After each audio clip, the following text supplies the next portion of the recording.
Cincinnati. The penultimate game of the season, as our producer Christian Roberts likes to call it. It's the Cincinnati Reds against the Pittsburgh Pirates. Game 2 of the 3-game set on Fox Sports Ohio. Hi, hello, and welcome to Cincinnati, everyone. Along with the crafty left-hander Chris Welch, I'm George Grant. Reds against the Buccos, final 3. The Buccos won last night. Johnny Cueto has something to do tonight, Chris. Well, you know what? He has to continue the way he's pitched really since the disabledness. Go back about 6 or 7 starts for Cueto, and he's been really good. Now, he's going to break a losing streak if he wins tonight. He got a loss last time out, 3-2 to the Houston Astros, but still he pitched very well, 7 1/3 innings before they took him out of the ball game. Cueto's made giant strides this year in becoming an every 5th-day major league pitcher. Maybe not yet a top of the rotation pitcher, but pretty doggone close to it. And Cueto's a great guy to watch. He's going to be against a tough customer tonight, Zach Duke, though. And we'll see which of these gets the best of each other, the lefty or the righty tonight. It may be the next to last game of the season, but a whole lot to talk about. We've got the pennant races to talk about, a whole lot about Johnny Cueto and the Reds trying to end on a winning note. Dusty Baker hoping to win 2 to end the 2009 season.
Oh, this is a defective rundown.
Strong note. He was on fire last week and on fire when the Reds were in Pittsburgh. He slumped this past week and hopeful to push the Reds to wins in their final 2 games of the season.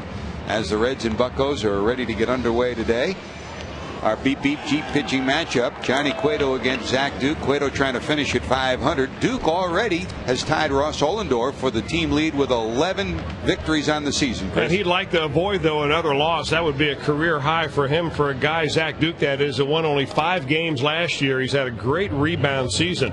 Earned run average under 4, won 11 ball games for a team that has just avoided the 100 loss mark by winning a ball game last night. He's pitched pretty well here in this ballpark. Johnny Cueto's pitched very well against the Pittsburgh Pirates overall 5-2 record, but he's pitched even better lately. Johnny Cueto, after his last outing, even though he got a loss against the Astros, did pitch 7 1/3 innings and only gave up 3 runs. But he has won 3 straight against his Pirate team, and he'd like to keep that streak going tonight. That's your BBG pitching matchup coming up next. It's the Reds against the Buccos. A little later on, we'll have our dancing dog, the John Burrell Hot Dog Play of the Day. Who will it be? We'll find out tonight on Fox Sports Ohio.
Ballpark. Reds baseball on Fox Sports Ohio, being brought to you by Chrysler. The clearance is here.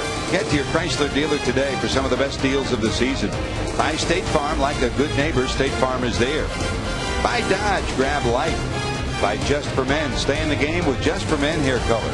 And by Skyline Chili. You know it's Skyline time when you get that craving for a Skyline 3-way or cheese conies. Yeah, the temperature's turned a little bit. Starting tonight, it'll be in the upper 50s, expected to go down to around 50 degrees before the night is over. Brisk winds coming from behind home plate, heading out to left field, so look out, pitchers. And a moderate humidity of 54%. You see Ramon Hernandez giving Johnny Cueto a little bit of a pep talk. He's ready to go out. Good to see Ramon back, Chris. And tomorrow we'll sit down with Dusty Baker. We sat down with him today to kind of capsulize the season, and Dusty is one who hopes that the Reds are able to re-sign Ramon Hernandez, partly for his catching ability and the way he handles the staff, but also for his offensive capabilities too. Well, he came up with some huge hits, very clutch hits early in the year when he was playing every day, made a big difference in that lineup. And then remember when Joey Votto was on the disabled list and Jay Bruce was scuffling a little bit, Hernandez was in a number 4 spot for a while. He and Brandon Phillips were kind of alternating in that power slot, and they relied on him quite heavily. So the question is, will they bring him back on his option year? He hopes so. I talked to him about that last night. Or maybe another offer him a couple of years at less money. So we'll see what happens, but he certainly was an upgrade over what the Reds had in recent years behind the plate. That'll all unfold during the course of the next few months, and as this unfolds today, let's check our U.S. Bank starting lineup. For John Russell and the Buccos, Andrew McCutcheon's got his average back up to 283, 12 homers, 54 knocked in. Andy LaRoche, in the last month, over 300. He's finishing on a strong hunt. Garrett Jones, leading National League rookies at 21 homers, hits third. Lasting Millage, boy, he's hit over 300 against the Reds this year. He's been murdered. He's played tough defense too. Former Red Soxer Brandon Moss is back and right. Delwyn Young at second. Jason Jaramillo, the catcher, the switch hitter, will bat in the 7th spot. Ramon Vasquez, the shortstop, bats 8th, and Zach Duke, the pitcher, in the number 9 position. And here's Johnny. Well, he's one game under 500. Johnny Cueto is 10 wins against 11 losses. He is 19-25 overall. He's made 29 starts. That's 2 or 3 short of what he would normally make had he not been placed on the disabled list, basically to give his arm some rest. But he's bounced back and thrown the ball extremely well since then. And you know what has been most impressive for me about Johnny Cueto is the fact that he's just not rearing back and trying to throw it hard anymore. He's really turned himself into a much better pitcher. He's backing off a little bit, throwing about 90% effort on his fastball, which comes in about 91 and 92 miles an hour instead of 95 and 96. He's able to go deeper into a ball game like last time, 7+ innings, and I think that that's a major step forward for Cueto in his maturation process as a big league pitcher. Well, Johnny's ready to go to work, and the Reds and Buccos are ready to do battle here after Pittsburgh won last night by a 3-1 final. Andrew McCutchen last night reached base on a walk and a double. He'll lead it off here as we head to the top of the first inning. McCutchen, in fact, has reached base safely in 18 of his last 19 games, and during that stretch has been around the 300 mark. He's 9 for 23. And as you look ahead towards 2010, the one thing, and Chris, this is not really a surprise. We saw a lot of the Pirates. The Reds and Pirates played 6 times in spring training when they were close together in Sarasota and Bradenton. Both Nyjer Morgan and Andrew McCutchen had great springs, and you had to figure sooner or later he'd be up. And after they traded Morgan, he became the center fielder. He's a good-looking player. I mean, you talk to any scout in the National League, and they'll tell you that there are 3 or 4 real keepers on this Pirate team, and McCutchen's one of the first ones they talk about. Breaking ball misses, and it's 3-0. This is the way last night started for Justin Lear. He walked McCutchen on a 3-1 pitch. Then he walked LaRoche, and the Pirates had 2 on, nobody out, but they were able to get out of it on a line drive double play to end the inning. There's a strike, and it's 3-1. Andy LaRoche back up on deck for Johnny Russell. That misses ball 4. So for the second straight night, McCutchen, that's his job, get on base, and you know he can steal a base. He's got 19 stolen bases on the season. Here's your 4 defensive alignment for the Reds. The outfield alignment a little different tonight. McDonald is in left, Gomes is in right, and Drew Stubbs back in center. It's Scott Rowland at third, Giannis and Phillips the double play combo, and Joey Votto over at first. Ramon Hernandez catching Johnny Cueto. That's your 4 defensive alignment.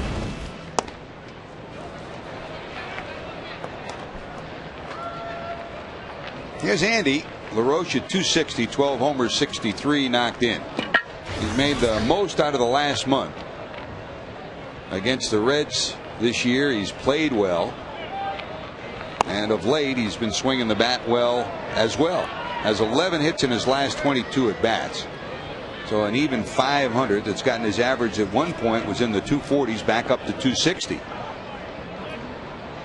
Still a debate within the organization whether he will be the third baseman, possibly the second baseman, or they might try him back in the outfield again come next spring training.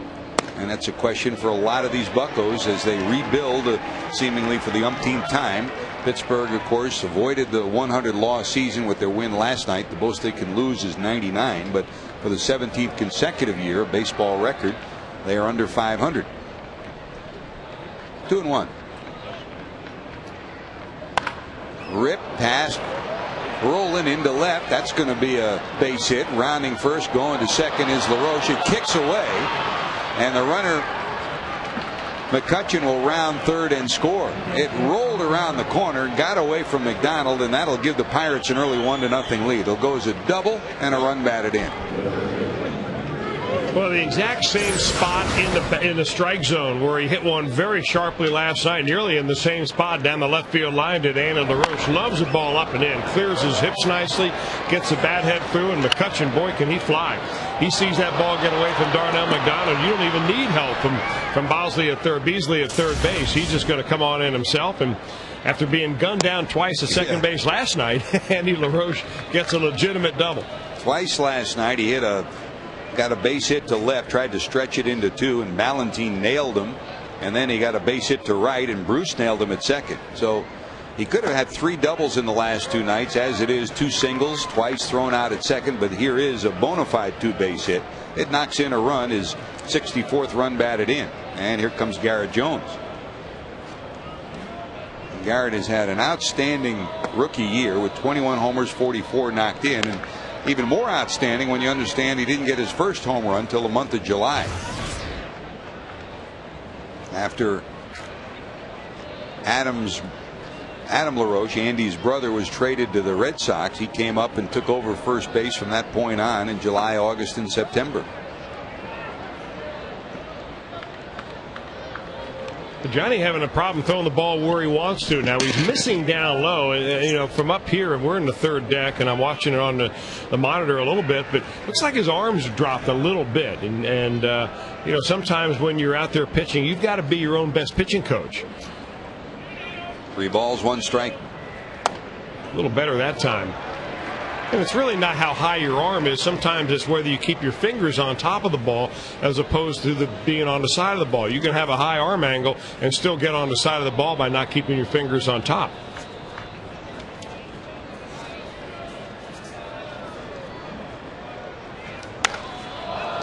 Sky to center field. Drew Stubbs is there. LaRoche tagging at second.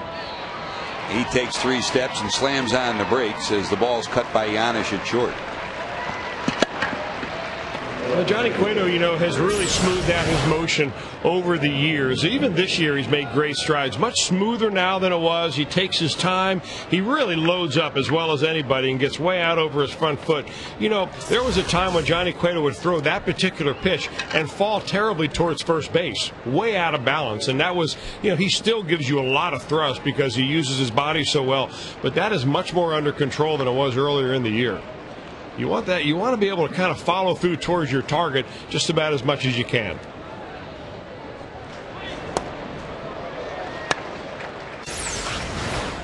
Now the same pitch all over again. We'll slow it down one more time. But you see how he leads with his front arm there. He keeps his glove tucked in nicely. And he does follow through a little bit towards the first base side. But that is much more under control than it once was. Trying to sneak it in under the hands of Lasting's Millage.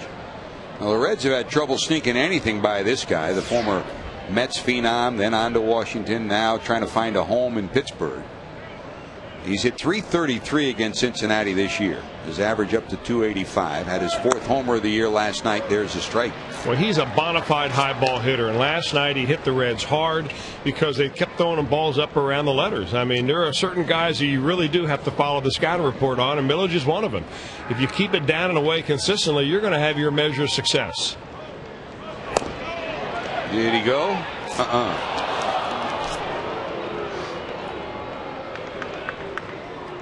First base umpire DJ Rayburn saying he didn't go around.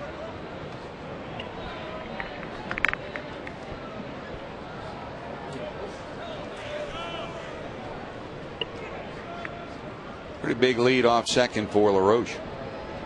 And Johnny, a little unnerved at how big it was with no one really jockeying him at all, steps off. Yeah, you want to keep them fairly close in case there's a hard hit ball to the outfielders. You want to give those guys a chance to gun them down.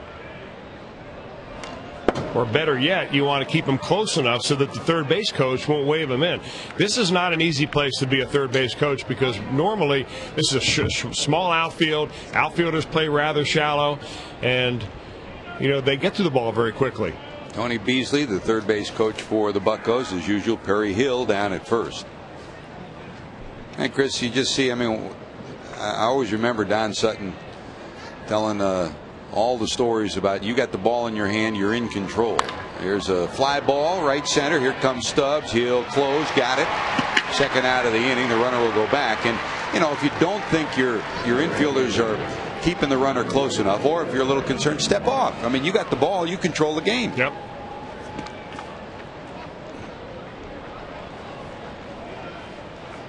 By the way, for those of you that were watching the game earlier, Texas Tech did wind up winning that game against New Mexico State, the final 48-28.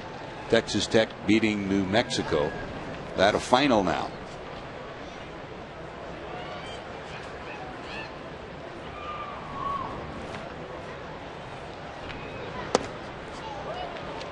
So Millage lines out. There's 2 away, and here comes Brandon Moss. Moss in at 236, 7 homers and 41 knocked in.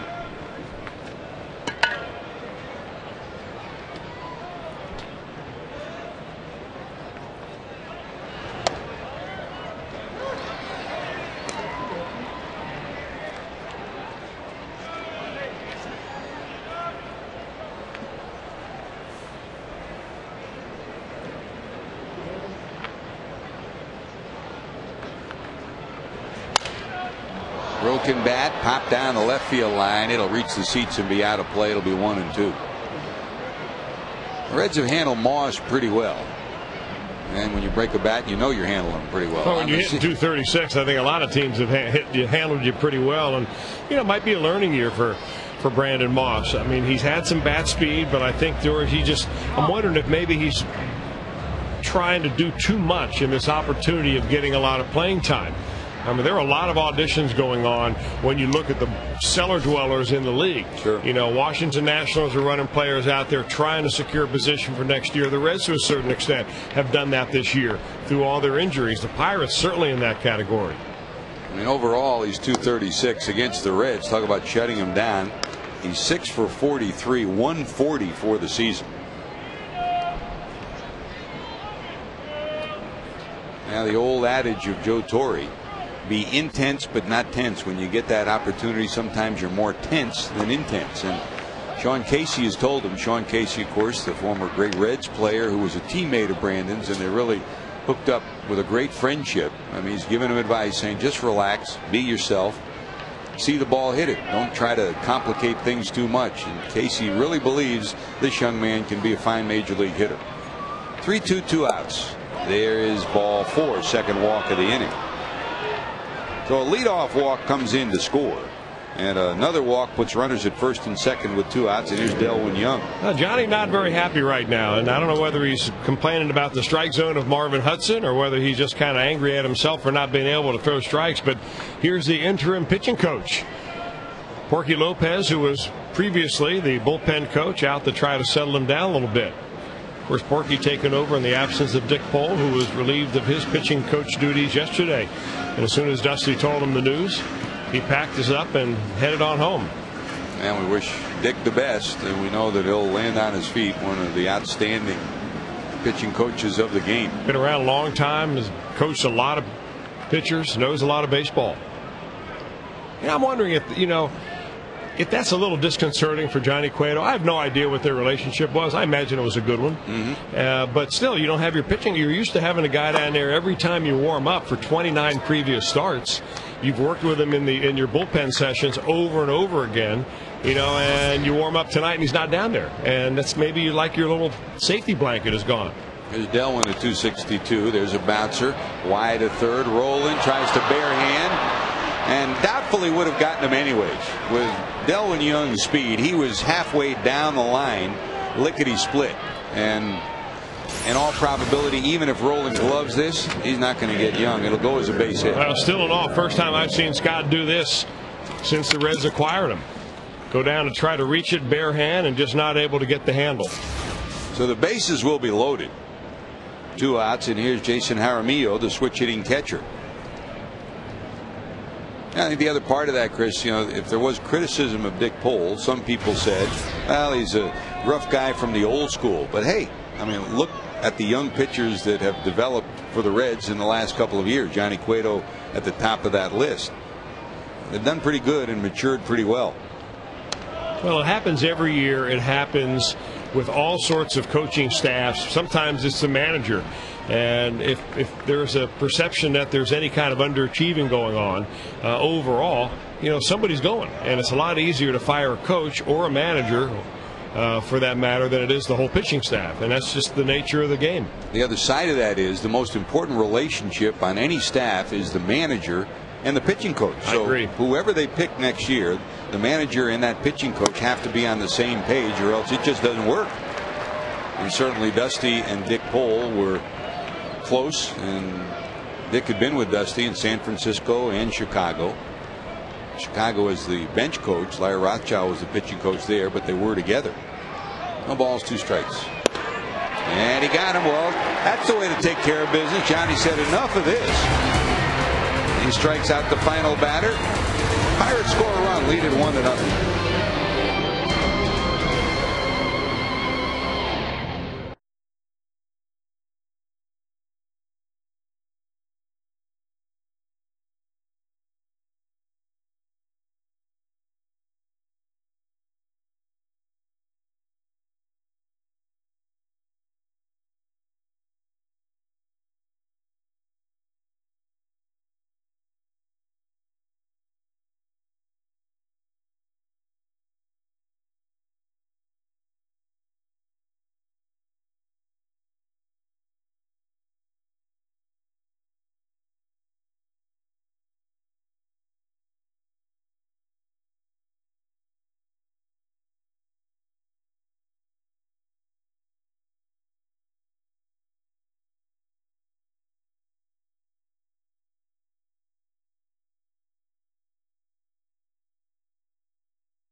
Stubbs back in the leadoff spot. Stubbs coming in at 260 on the season. He's hit 8 home runs and he's had a good second half. Paul Janisch bats second. Joey Votto, then Brandon Phillips. That Great American this year, just a shade under 300 at 297. Overall, he's 275. Scott Rowland behind him. Johnny Gomes, a big year for him with 20 home runs. Darnell McDonald will hit in the 7th spot. Ramon Hernandez, the catcher, bats 8. And Johnny Cueto bats in the number 9 position. Zach Duke already has a career high 11 wins, but the other side of that, 15 losses on the season. Well, 15 losses for a team that is on schedule to lose anywhere between 98 and 99 games in a season. That's not all that bad. He's a quality left-hander, so all you right-handers in the lineup, turn it up a notch tonight.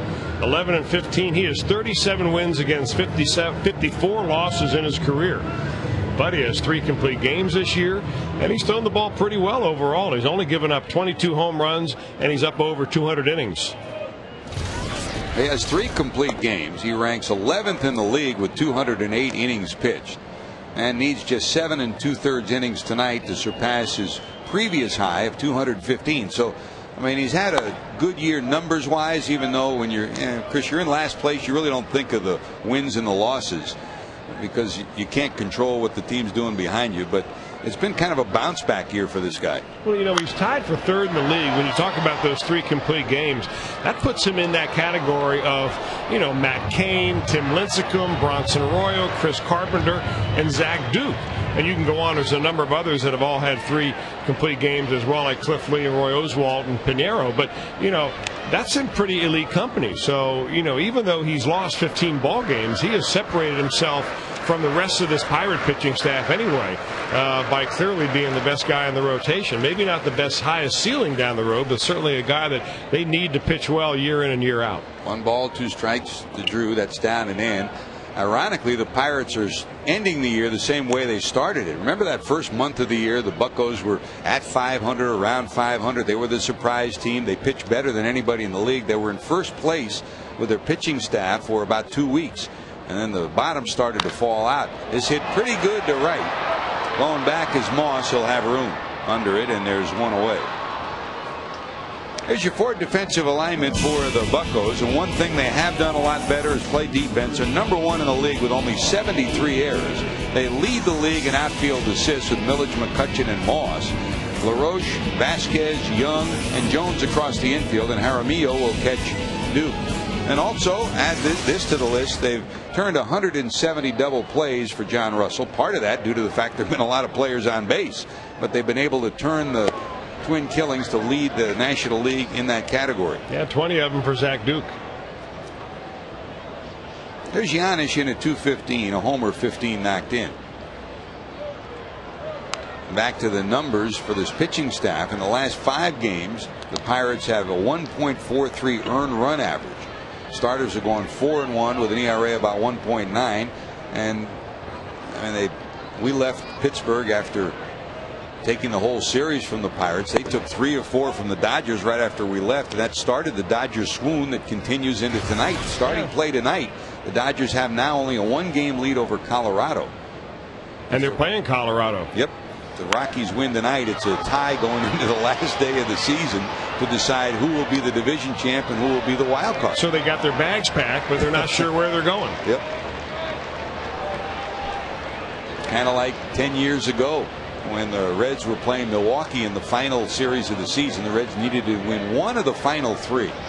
They lost on Friday, lost on Saturday. We sat there all day on Sunday, and finally, after 8 hours of a rain delay, we started playing. And meanwhile, the Mets had their bags packed and were deciding where to go. They finally ended up coming to Cincinnati for the 1-game playoff. Off the glove of the third baseman, picked up by Vasquez, and they'll get the out. Talk about hitting in bad luck. Wow.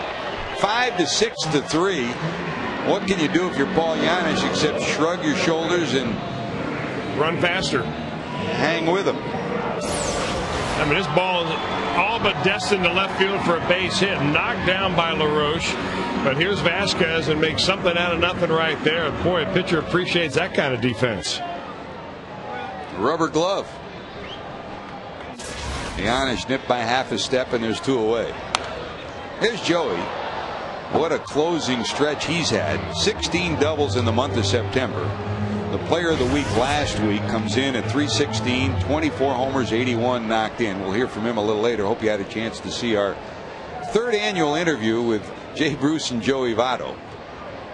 And we started this 3 years ago when they were both minor leaguers hoping to make the major league team. Well, they did last year, and this year they both established themselves, this guy especially, as a bona fide potential star in the major leagues. The only surprising thing, and you'll hear about it a little bit later on, Chris, and I was surprised when he told me. I asked Jay Bruce about going to winter ball, and he said, nope, changed my mind. I'm not going to winter ball. He said, my wrist feels better. I think I've had a good couple of weeks, so I'm just going to try to get stronger and stay home. I was stunned when I heard that. Yep, me too. I thought he was pretty pumped up about going down to winter ball. I knew that Rick Sweet, his manager down in Santiago in the Dominican Republic, was very fired up about having Bruce join about 6 or 7 other Reds organization members to go down there and play. Joey dribbles this one to the right side. Very introspective year for Joey. I mean, you take every month except the month of August, and he was outstanding. And you know the story about August. It was the 1-year anniversary of his dad's passing, and certainly that weighed heavily on him. So it was about learning about baseball, about learning about how to deal with it.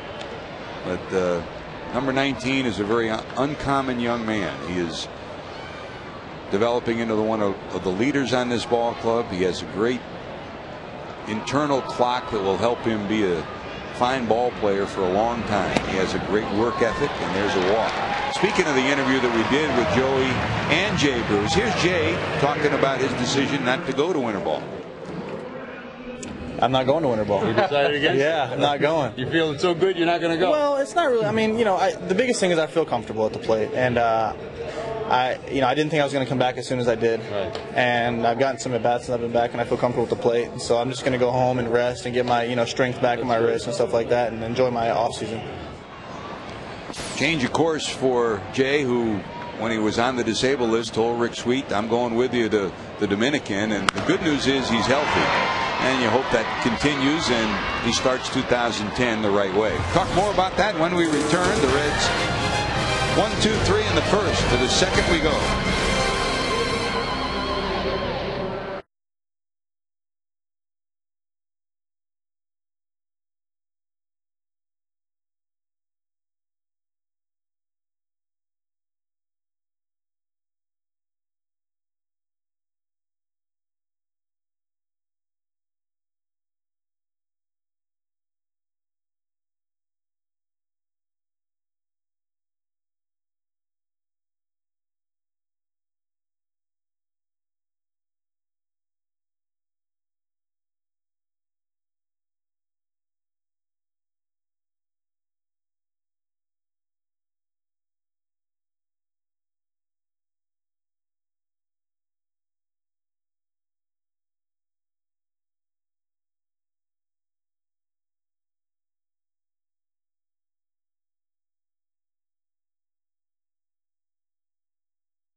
Back at Great American Ballpark, we're going to the top of inning number 2. The Pirates sent 7 to the plate in the first and lead it 1-0.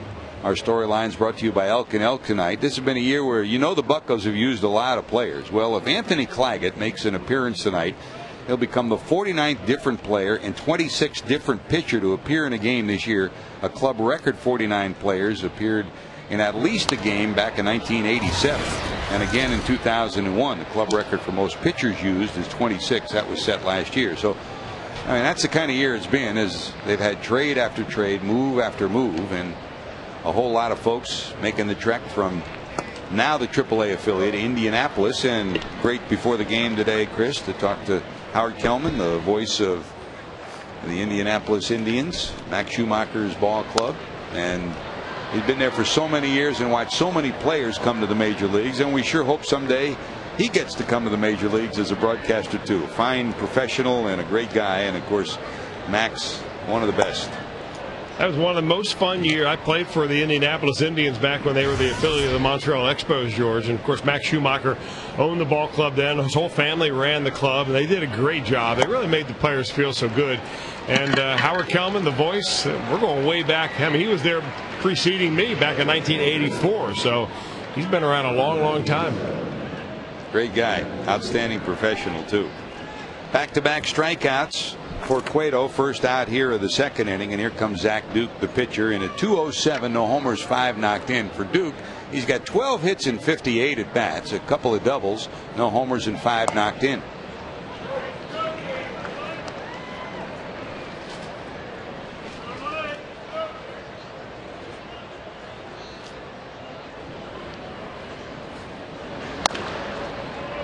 High hopper down to short. Yanish.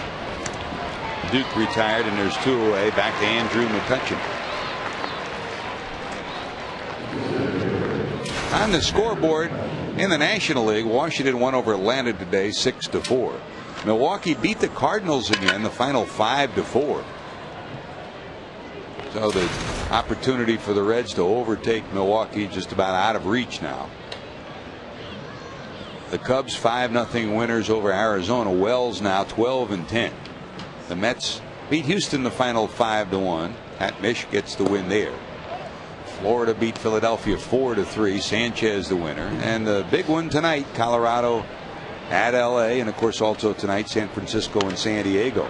A bloop into left. Is anybody going to get there? Giannis got it. How about Paul Giannis? Wow. That'll help your pitcher. Giannis, another look at a great defensive stab in short left.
Baseball on Fox Sports Ohio, being brought to you by your Cincinnati and Northern Kentucky Toyota dealers. For a dealer near you, visit buyatoyota.com. By JTM, food, family, and fun, JTM.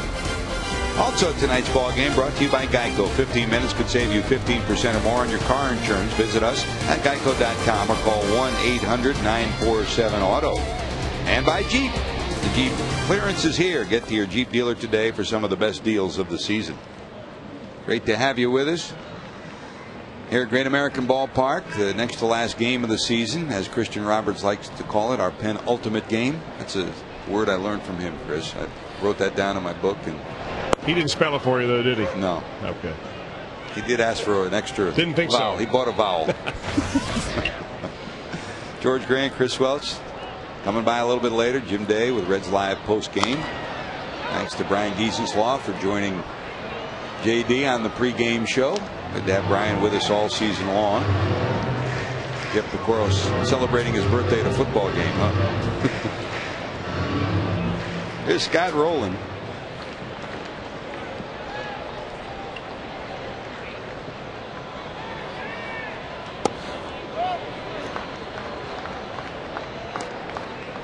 Rolling in at 269, a couple of homers, 21 knocked in as a Red. Overall on the season, over 300 at 306 if you include his time with the Toronto Blue Jays. And by the way, among the news and notes that we talk about tonight, 2 general manager changes. One came late last night. Kevin Towers relieved of his duties in San Diego, and J.P. Ricciardi relieved of his duties today in Toronto. How much of a surprise either of those, do you think? Nope. I think in Toronto they had no choice, obviously, because of all the problems that they've had over the years. They finished 27 games out, the Blue Jays did. Our Geico quote of the day, it comes from Walt Jocketty on replacing Reds pitching coach Dick Pohl from the general manager. We don't have clear candidates. We're going to formulate a list. We'll try to find a guy who can be with this organization a long time because we have good young pitchers, and we want to make sure we find the right guy to help develop them. Our Geico quote of the day from the Reds general manager. And the list obviously will certainly include people from every part of the spectrum of the pitching world. I mean, the Reds have 2 great candidates in-house, Chris, beginning with Teddy Power, who did a great job at AAA, and Mac Jenkins, who for many years I think has been one of the more underrated pitching coaches in the game. And you know, certainly you have to put them on any list that you start to compile from the internal side. Now, externally. Well, you know, one more internal name before you move on, George, might be Mario Soto. Now, I don't know if Mario would even want the job where he would have to be here in the United States all year long and then the spring training and everything else. I know he's got a lot of other business interests and so on down in the Dominican Republic, but he would be another internal candidate, obviously, that you'd have to throw that name out there. I would be very surprised if he would do this on a full-time basis. Well, it is a full-time job. Yep. I mean, he's brilliant, and he's been a great asset to the Reds organization. But I agree with you, yeah. It's a strain for him in his life and his lifestyle to join the club as much as he does in spring training. But he'd be a good one, there's no doubt about that. And then there are the external candidates. I mean, we've all heard the rumors and the possibility of somebody like Dave Duncan from the Cardinals. You know, there are a number of reasons why his name is tossed around. Number 1, because he and Walt Jocketty have a relationship. Number 2, because obviously he and Tony La Russa have had their differences with the hierarchy in St. Louis of late. Number 3, Reds owner Bob Castellini was a former part owner in St. Louis, so he's familiar with both of them. Well, see, you're allowed to say that name, Dave Duncan, but the Reds can't say that name right now at all because that would be tampering. Yep. So if an independent contractor, you know, a broadcaster like yourself wants to throw out the name of Dave Duncan, you can do it without being fined. At least I'm not paying your fine. The other, you know, and look at what we just looked at this week. I mean, you know, the staff relieved of their duties in Cleveland. There are the prospects of more of that happening as this season comes to an end with changes with pitching coaches and managers. So a number of other names will enter the hunt too. Like Carl Willis, you're talking about, former Red, former Minnesota Twin, and very well respected pitching coach in Cleveland, very well respected, yeah. And maybe somebody we haven't heard of yet. Yep. Or even considering. 1 ball, no strikes. This hit pretty good to left. Going back, looking up. Millage. It's going to be 1 hop off the wall. Rounding second, going to third is Rowland. They're going to send him. Here comes the throw to the plate. He's going to be safe. He got the hand in. The ball beat him. What a great slide by Scott Rowland. It goes as a double and a run knocked in. Rowland with a great slide ties this one at 1.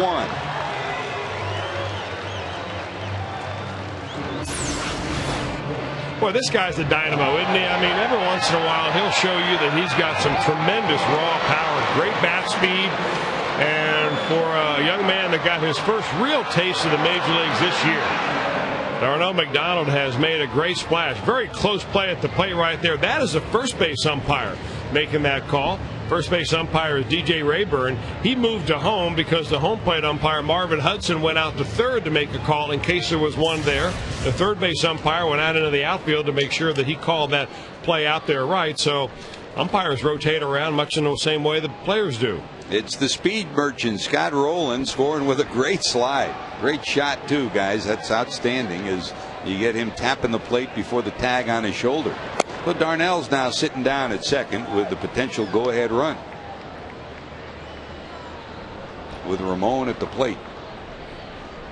Boy, he's a strong guy. I mean, not a real big guy, but you can see why he was such a great high school football player. Yep.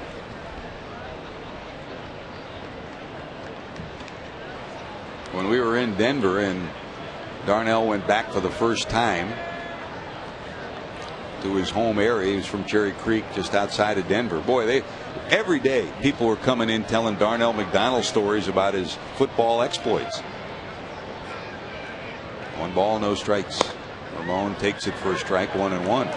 I remember seeing video of him when he signed, and it reminded me of the great running back that became a Rookie of the Year and an outstanding All-Pro, Mike Garrett. Not real big, but great feet, great lateral movement. I mean, he would regularly run for 200 yards or more. Darnell would when he was in high school.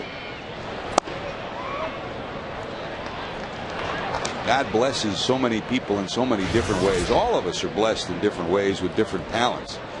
And sometimes that ability translates into more than one sport, and for Darnell it sure did. Yeah, you know, but the question mark for Darnell is, and not necessarily his ability or his talent, is that, you know, the Reds have with seemingly an excess of those type of outfielders, that aren't impact major league players, but are guys that are in the mix. I mean, Johnny Gomes, Chris Dickerson, Lance Nix. We went through a whole bunch of them last night. And you got to throw Darnell McDonald in there. You're really not sure where you're going. Willie Taveras, Drew Stubbs. There are a lot of players for very few positions if you're looking at it, this roster coming out of spring training next year. I mean, remember that right now the Reds have 37 players on their roster and in the dugout. So, Dusty Baker's not going to run out of players. But the decisions will become very difficult to make when you have to start paring down some guys whose talent and ability are very close to each other. Nice to have decisions like that, though. Yeah. But it will be a very interesting winter and maybe even a more interesting spring training, I think. And when we talk to Dusty tomorrow, Chris, you and I have talked a lot about it, that if you were to look at this year and look at next year, you go to spring training and Dusty's still looking for the same thing. Walt Jocketty too. That big bat, the big right-handed bat that they weren't able to get early this year. They'd still like to find one to start next year. Well, it would be great. I mean, if he has a wish list of anything, I think that Dusty Baker first would like to say, let's keep the team healthy next year. Then secondly, he'd like to find somebody to play in that left field spot that could hit the number 4 spot and move Brandon Phillips out of that spot, and thereby making your lineup a very, very good one. I mean, not that it's not a good one with him in the number 4 spot, don't get me wrong, but if you can find somebody better than Phillips in the number 4 spot and you still have Brandon in your lineup, now you're talking. But that's kind of a wish list there. And the other part of that equation, obviously, we talk about it from a baseball standpoint. The other part of the equation is the monetary standpoint and where the Reds are in payroll right now, how they translate the payroll for next year. It'll be very difficult to sign one more big ticket player on this payroll. Yeah, but if one's available, boy, would it be tempting. Yep. 2 on, 1 out. Here's Johnny Cueto showing bunt. He'll get it down. A successful sacrifice for Cueto. The runners go to second and third with 2 away, and that'll bring Drew Stubbs back to the plate. Well, can't do it any better than that. You do it on the first pitch. You hit it hard enough down the third base lines with the third baseman who's holding back. He's hoping that that ball's going to the pitcher so that he can go back to third base and maybe be able to get that lead runner on a force play. Cueto gets it done easily and cleanly, and got a couple of guys now on second and third to drive in. Joe Kerrigan out to talk to. You know what he's saying. I mean, he's probably saying the most obvious thing that you can think of, which is, Drew Stubbs is a pretty good hitter. He's seeing the ball well. He's got 8 home runs. He's got 17 runs batted in. Let's not make it 19 runs batted in by grooving him a fastball right here with first base open. You have Paul Janisch in the on-deck circle, not nearly the hitter, at least so far, that Stubbs is. So if you fall behind to this guy, don't be afraid to pitch around him and go after Paul Janisch. Janisch, first time up, hit a fly ball with some authority to the warning track in right. McDonald at third, Hernandez at second. Janisch sitting in the on-deck circle. Breaking ball. Misses. It's 2-0. Or he could have said, do not throw this guy a fastball. Back-to-back hooks. The eternal testing. What you like about Stubbs is that, he didn't even give an indication he didn't even want to spit on either of those pitches. That's a great 2-0 pitch right there. If you can dot the corner like he did on that every time out, you're going to have something. A 2-0 count, you're looking for a ball that you can really drive. You want it right down the middle right here, not outside where that ball ended up being. That's down low. 3 balls and 1 strike.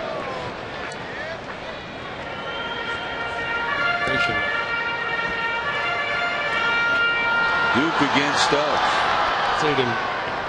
For Drew, in September he led all National League rookies in stolen bases with 7, tied for first with 5 homers, third in runs batted in with 11, and he'll take a pass here. So they'll roll the dice with Janisch, and let's see if Paul can deliver. He hit the ball well first time up. It bounced off the glove of the third baseman to the shortstop Vasquez, who threw him out. So 3 walks in the first 2 innings by Duke. And now the base is loaded. This is where you're going to see a veteran pitcher. And Jack Duke's only, I think, in his 4th year, so he hasn't been around forever. But still, he's really concentrating right here. He knows that this is the inning for him because he does not want to face Joey Votto. No margin for error. They're jammed with the Reds.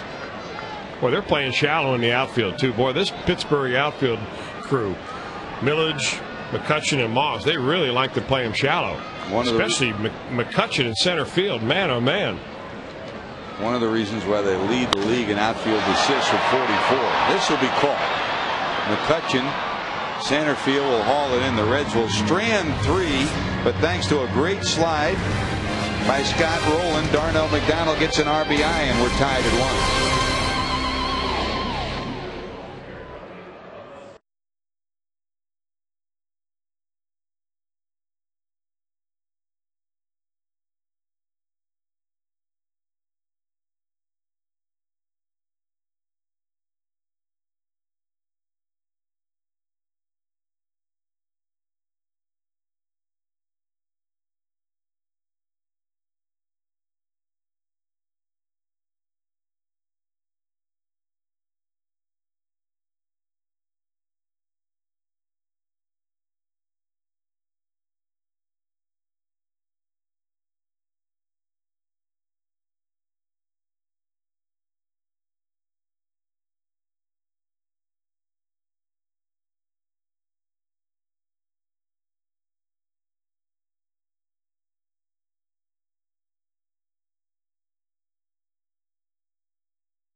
Beginning with the Seahawks, heading to Indianapolis to take on Peyton Manning and the Colts. Then Tony Romo and the Cowboys head to Denver. And you know that, take on the Broncos. Coverage begins Sunday with America's #1 pregame show. That's at noon on Fox.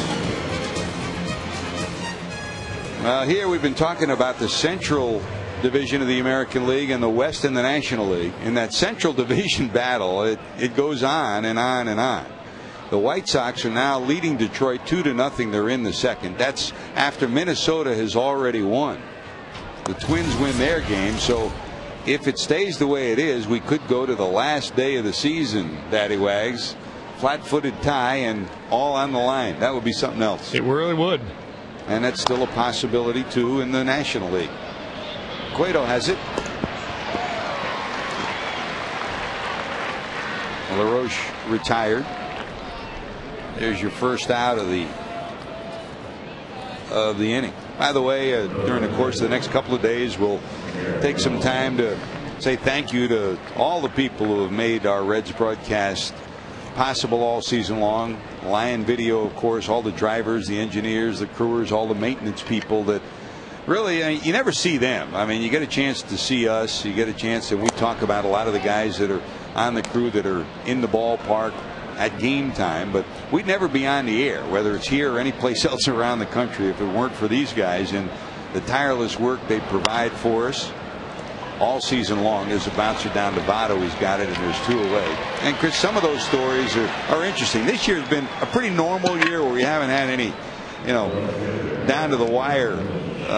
Is the truck going to get here? Do we have power or whatever? But every single game, every single series brings with it some challenges, and when you have great professionals that enable you to dodge those bullets, we end up on the air. Sometimes miraculously, but we end up on the air.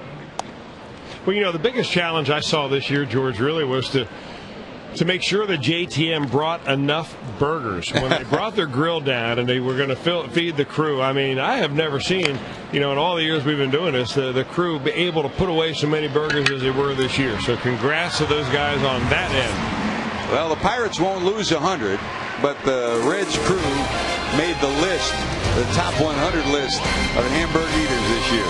More when we return.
It's still sitting and waiting in left center field. This beautiful new Toyota Tundra, left center, Great American Ballpark. If a Reds player hits the Tundra or the Tundra sign during today's game, Paul Green of Cincinnati is going to win it.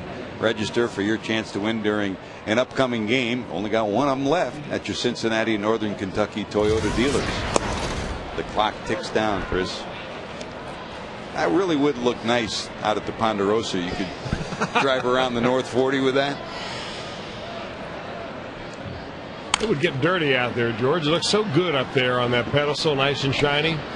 Yeah, I've not seen Declan Mullen up there shining that thing one time all year long, but I know he's up there buffing that baby up on a daily basis. We'll try to get it for you. It does look pretty nice.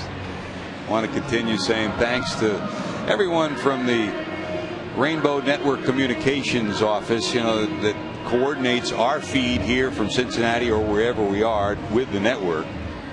Wayne Freeman, Anthony Genazzo, and Kenny Deep, thanks for all the work you've done. And Jose, too, thanks for coordinating, keeping us on the air. There have been some hairy moments thanks to the world of network TV. Jose's with us tonight. Jose, thanks for keeping us going, man. Chris, we were fortunate last night to talk about the Game 6 Mark Frost book about the 1975 World Series, and we went to a book signing today, which was great with Mark. Marty Brenneman and I were out there, and there's a bouncer down to third, backhanded nicely by LaRoche, and there's 2 away. And we were telling a different story from different facets of the Carlton Fisk waving the ball fair. And I was very fortunate when I was at ESPN. Chet Simmons and Scotty Connell left NBC, and they were producing that 1975 World Series, and Scotty was the guy who was in the truck. And the cameraman who they put in the scoreboard for, there's a bullet shot to left. Did he get all of this one going back? It's going to be gone. Scott Rowland scores the first run with a great slide, scores this one with a big slam, and the Reds take the lead 2-1.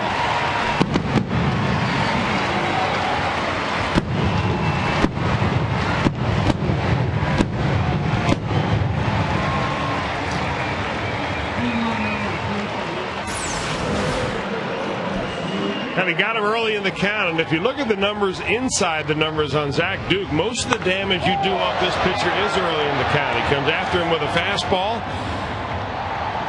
and Scott Rowland is there with the sweet part of the bat.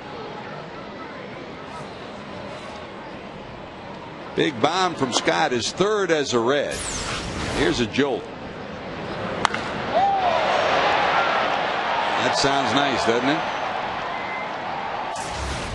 Talked about the Pirates being better. One of the reasons in their last 100 innings coming into today, they had just surrendered 2 home runs. You do that, you're going to be in ball games. There's number 3 in 103 innings. There's a grounder wide to third. LaRoche has it,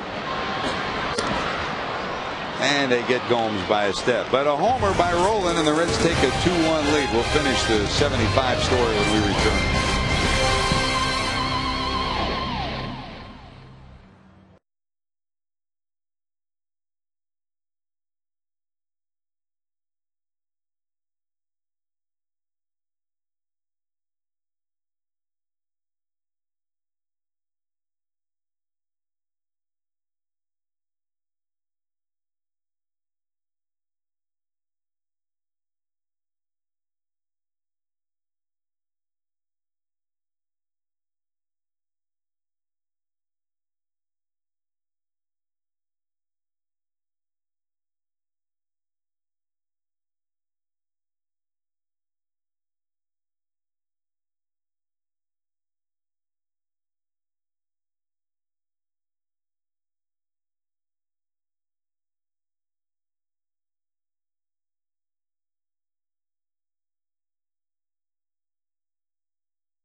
Trivia question: how many Reds middle infielders have recorded 100+ runs batted in a season? How many Reds middle infielders have recorded 100+ runs batted in a single season? Answer coming up. You know, one of them, as we've talked all week long about Brandon Phillips trying to close in on a 100 RBI season. He's still sitting at 95. The only other Red second baseman to do that, Joe Morgan. And just to put the capper on the 75 story of the Carlton Fisk shot of him waving the ball, trying to keep it fair. When they had the production meeting, they doled out the camera positions, and they had one camera position that no one wanted. That was the camera position in the scoreboard at Fenway Park down the left field line behind the Green Monster. Didn't want it because you couldn't see the game. It was horrible. It smelled. It was damp. And you had one little hole to stick your camera through and watch. And it peered right down the third base line at home plate. Well, lo and behold, that's the shot that provided really the birth of instant replay for major television. But the story behind it was, and Scotty Connell would tell the story, he'd start to laugh. They didn't know what they had till they saw it in the truck. But the fellow who was running the camera, at the moment Fisk hit the home run, a rat came by and he looked down and he was looking at the rat and he's afraid. And as he moved, the camera moved, and the camera moved and followed Fisk down the first baseline. And then finally he got hold of the camera and followed him the rest of the way. But it was by accident, as the rat moved next to him, that he moved to check where the rat was, and the camera just happened to follow Fisk, and then he zeroed in on him and followed it from there. That's a great story. Scotty was one of the best. He was brilliant. And of course, Chet Simmons, who was the head of NBC Sports at the time, was at the head of, in the forefront of NBC's baseball coverage. And the best baseball director ever, Harry Coyle, of course legendary, was the director of that series. There's a pop-up. Giannis has it.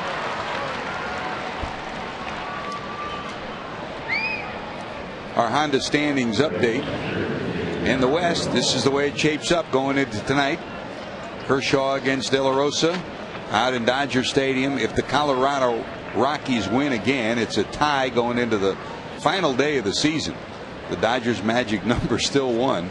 You know, not only would it be a tie going on the last day of the season, but each of those teams would have 93 wins, and they would be playing for the best record in the National League, believe it or not. So who would have ever thought, the way the Colorado Rockies started their season, that they would be in a position with 2 games to play, that they would have a chance to have the best record in all the National League. That's how hot they have been since Jim Tracy's taken over. Seems like just yesterday the Dodgers were ahead by 14 and a half. Amazing. And the Rockies were starting to plan to play golf in the offseason. You know, I give Jim Tracy all the credit in the world. I watched as they clinched a playoff spot and in Colorado, and the interviews that were done of him, the first thing he said was, I'll take some credit, yes, but give Clint Hurdle credit too for bringing this team as far as he did. Hurdle, of course, relieved of his duties, and Jim Tracy took over. But that's what you expect from Jim Tracy. Sure. And there's some truth to that, too. Yep. First class.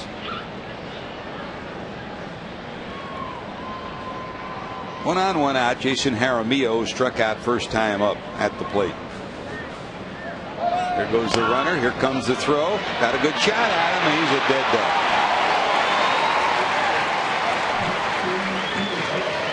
Good pitch to throw on, and he made a perfect throw. I don't know whether that was a busted play or what. Not a big lead, decent jump, not much speed from Brandon Moss, and that ball's waiting for him down there.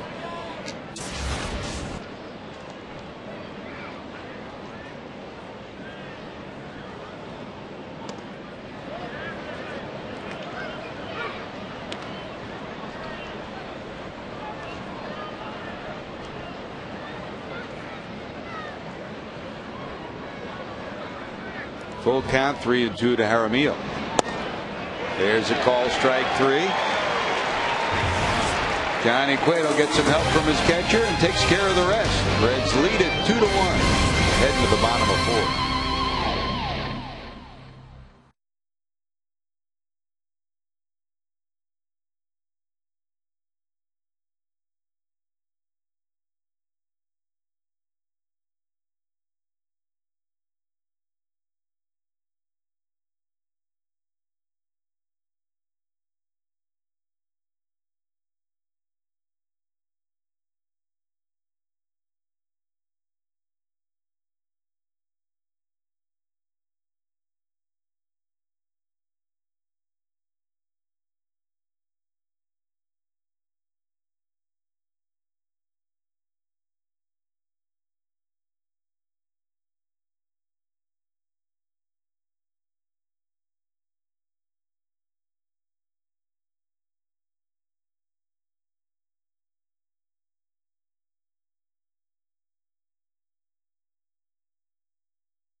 Just how many hamburgers did the Lion truck crew eat at Great American Ballpark this year? How many Reds middle infielders have recorded 100-plus RBIs in a season?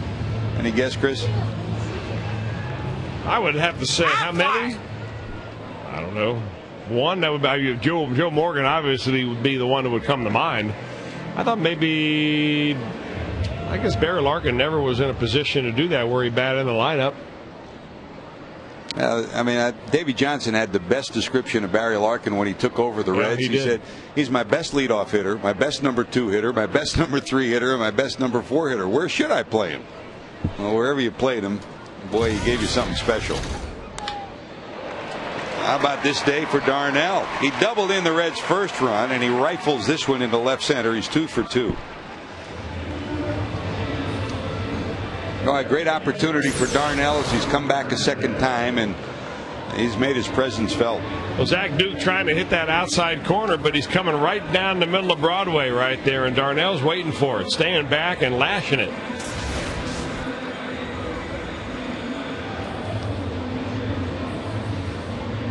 So Darnell's on with a leadoff hit in the 4th. Here comes Ramon, who walked to keep the inning alive in the 2nd when the Reds loaded the bases. Reds have only had 3 hits. Darnell's had 2 of them, and of course the rolling home run. That's a fair ball. Darnell around second, going to third. Ramon will have to hold at first as Moss gets there quickly. So it's first and third, nobody out. And is there a difference in Ramon Hernandez of 2009 and 4 or 5 years ago? There it is. He'll easily go to right. When he first came up and was more of a power hitter, he tried to pull everything. Well, I think if you compared his hit charts early in his career, as you said, George, back when he was with Oakland and then San Diego, and even maybe when he was with the Baltimore Orioles, he probably was much more of a pull hitter. But this year, he has really made an effort to go to right field, picked up a lot of key hits that way, and that was a pretty nice one right inside the bag. So first and third, and here's Johnny. Now, do you sacrifice him again, Chris, just to avoid a double play? Sure. He shows bunt. It kicks away. Never hit the bat. Here comes the runner. That's a run. Never hit the bat. Kicked off Jaramillo, so a run will score. And going to second will be Ramon, and the Reds lead at 3-1. It'll have to go as a pass ball.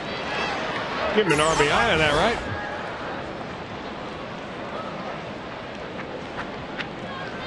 Well, he bunts it. Now that was a pass ball because it hit him right in the middle of the glove, it looked like. Wow. Must have just lost sight of it along the way, did Jaramillo.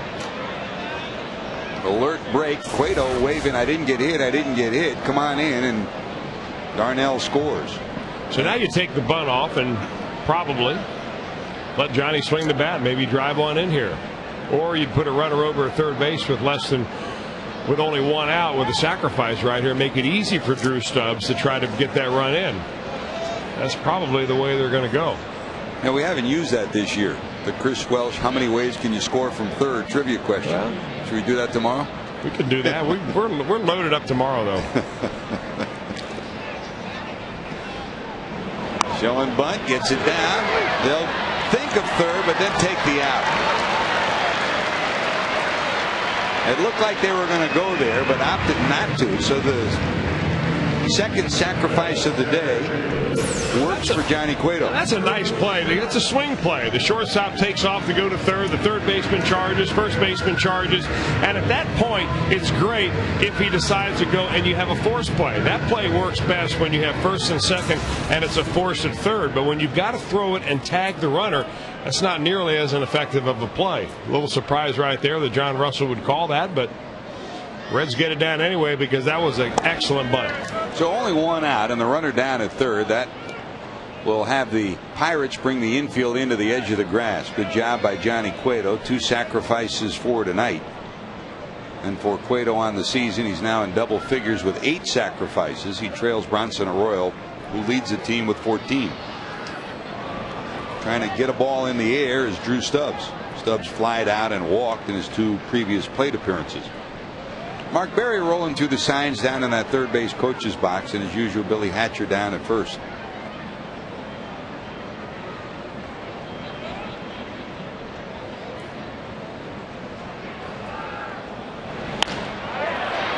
Coming in is Millage, tagging. Hernandez will bluff, and the throw will be right on the money to the plate. And we talked about it. This Pirate team leads the league with 44 outfield assists, and that includes the assist of Nigel Morgan before he left. He had a bunch of them, but Millage, McCutchen, Moss have been outstanding.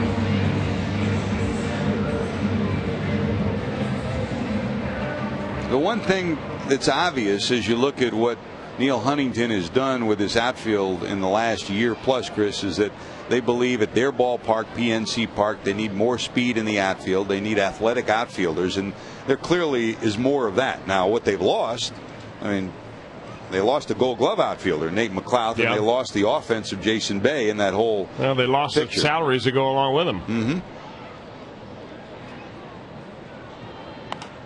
Popped up, but out of play. But the outfield at PNC Park, you're absolutely right, George, is significantly bigger than the ballpark here at Great American. And you do need some speed out there. Now, ideally, you get speed and offensive production.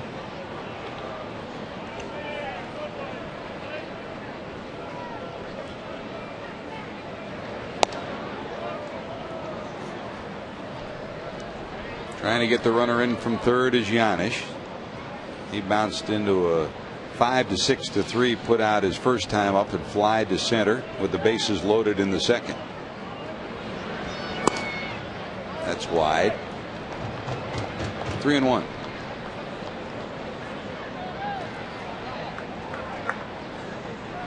On deck, the Reds' best hitter with runners in scoring position.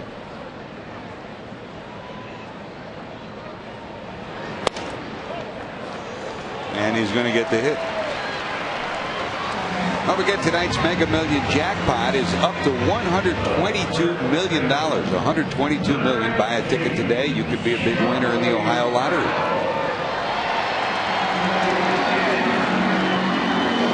Well, 4 walks in 4 innings for Zach Duke, and that is very uncharacteristic of him. He's normally a pretty good control pitcher. After having come into this ball game, walked only 44 batters in 208 innings.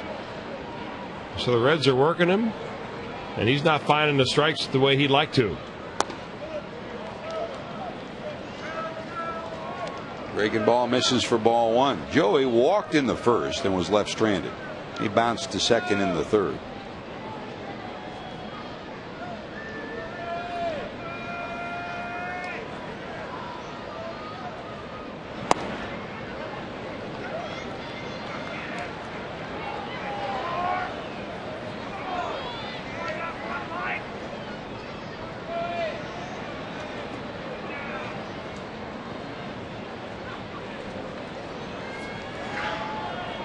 Will try it out to make sure no mistake is made here.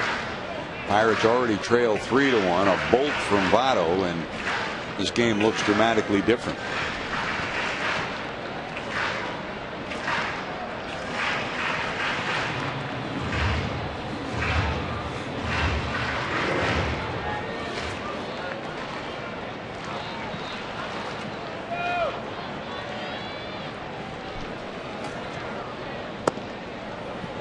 Part of what Duke is worried about is what we talked about when we showed you the lineups.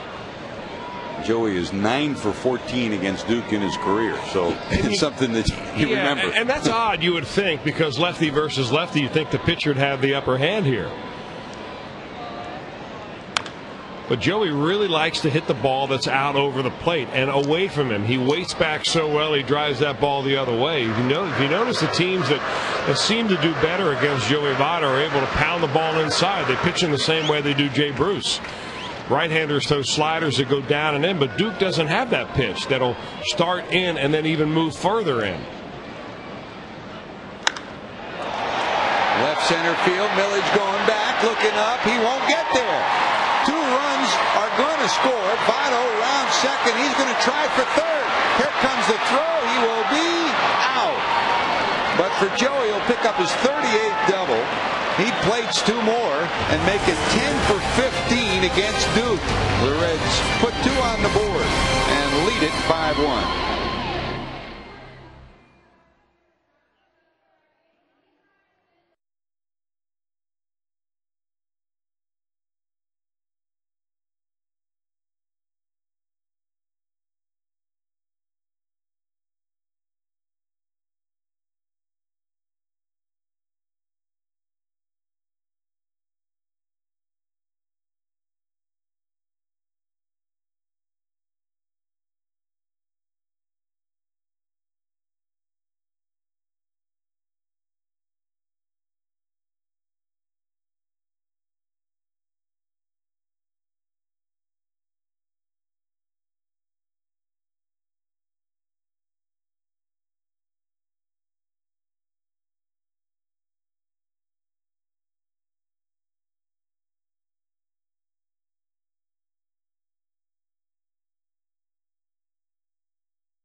The AT&T Rapid Rewind.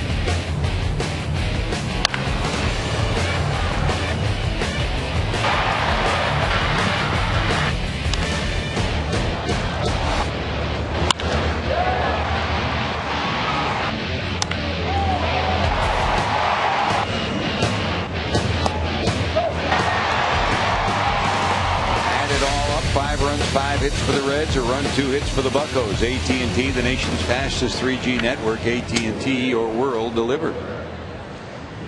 It's just amazing what number 19 does. Boy, he hits this with authority. Well, you know, that was a pitch that I believe that Zach Duke wanted to get inside off the plate to Joey Votto, but it came back over the dish, and Joey Votto's got so strong, he waits so long, he's able to inside out that ball all the way to the left center field wall.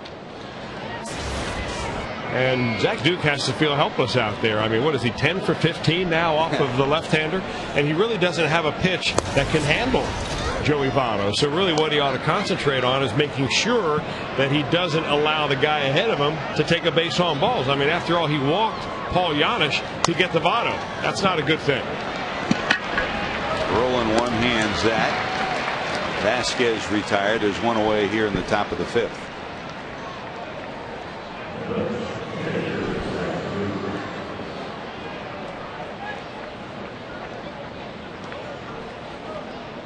There comes Zach up for the second time. He grounded a short first time up.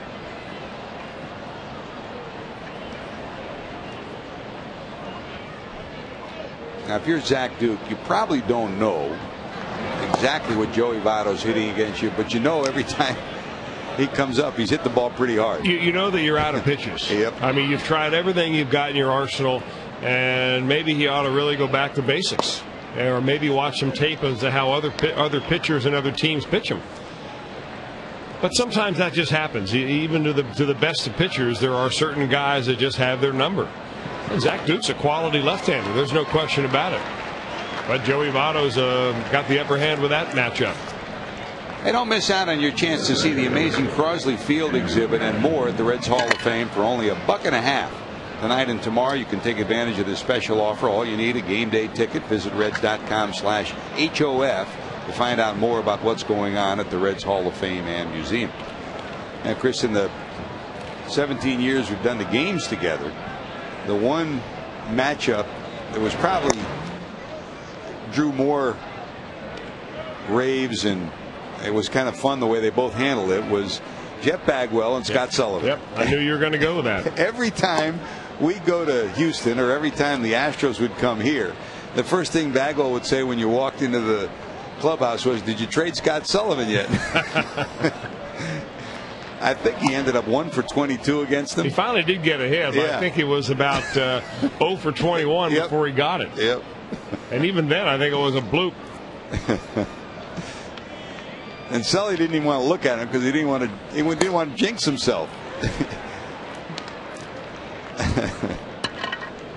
Remember the one Sunday morning when we went to they first opened the new ballpark and the Astros were struggling and Bagwell still was the leader of the club. Here's a dribbler, no chance, as McCutchen will reach on a dribbler down the third base line, an infield hit. So he's 1 for 2. He walked his first time up, robbed of a hit on a nice play by Janisch in left, and this dribbler is a 2-out base hit. And you talk about different players lead in different ways, and the Astros were struggling, and once again Scott Sullivan had retired Bagwell in a key situation, and the following, that was on Saturday night. On Sunday morning they had a church revival service at the ballpark, and in the middle of this service, which was in the infield area, they had a preacher out giving a sermon. Here comes Bagwell with all the Astros bats, and he put them in the front of the dugout as the service was going on, and he said, "Look, the way we're hitting, we need every blessing we can for these bats." It didn't work. I guess there's some things you don't pray for. Well, Daddy Wags is checking the computer. The end result, 0 for 24. That's what Bagwell was against Scott Sullivan. Amazing. And Bagwell would yell at him as he came out for batting practice, "I give up, I give up." Well, there's a Hall of Famer that'll always be saying that to Scott Sullivan. It's nice to have a guy like that who's in the Hall of Fame that you owned. Yep. And the Astros should have a great couple of years. Biggio will get into the Hall of Fame, and you expect Bagwell to get in there too. High pop up to the left side. It'll be in the seats. By the way, speaking of Sully's numbers, Craig Biggio's 4 for 21 against them. So they had a lot to talk about, didn't they? They did.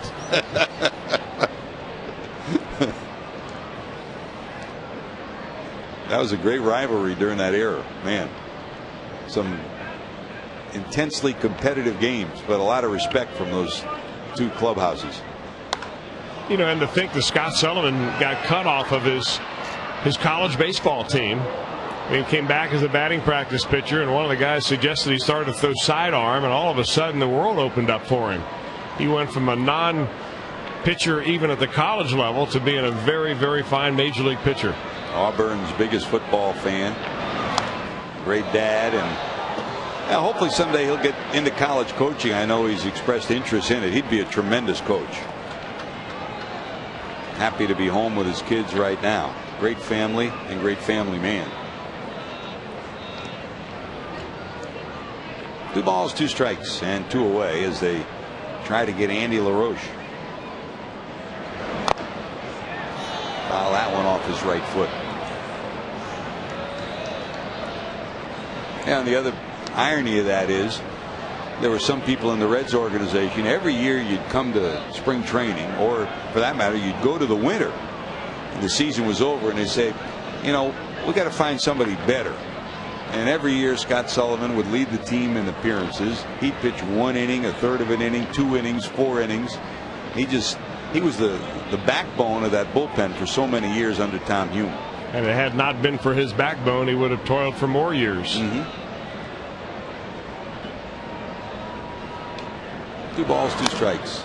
And fouled off again. Boy, Johnny Cueto keeps firing that high inside fastball to Andy LaRoche, and he keeps fouling it, really turning on it in the same way. Now, if you've got a hitter, now he did this last night on a high inside curveball. He did it earlier tonight on the double that he hit down the line, up and in. I mean, the guy's geared for that high inside heater. You may want to try something down and away now that you've set him up for it. And I think that's probably what Ramon Hernandez has gone out to tell him about. Saying, all right, he's got that zone pretty much covered. Let's go down and away and see what he's got.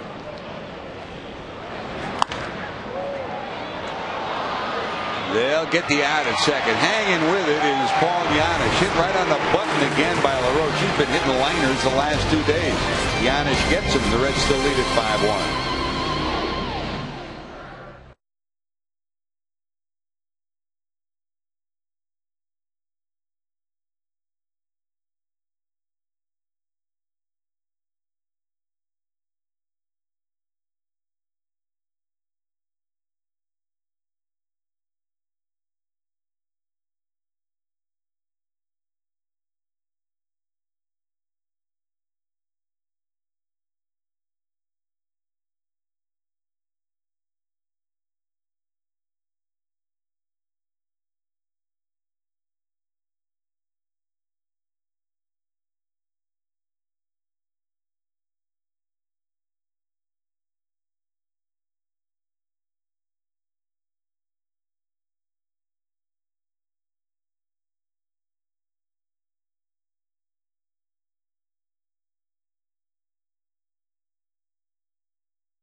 you probably dreamed about being a Red since you were a kid. Well, now live that dream at Reds Fantasy Camp. Don't miss out on the inaugural year in Goodyear, Arizona at the brand new state-of-the-art baseball complex, January 30th through February 6, 2010. For more information, visit reds.com/fantasy camp. It's going to be super, and hope you get a chance to see the new facility and head out to Goodyear next year.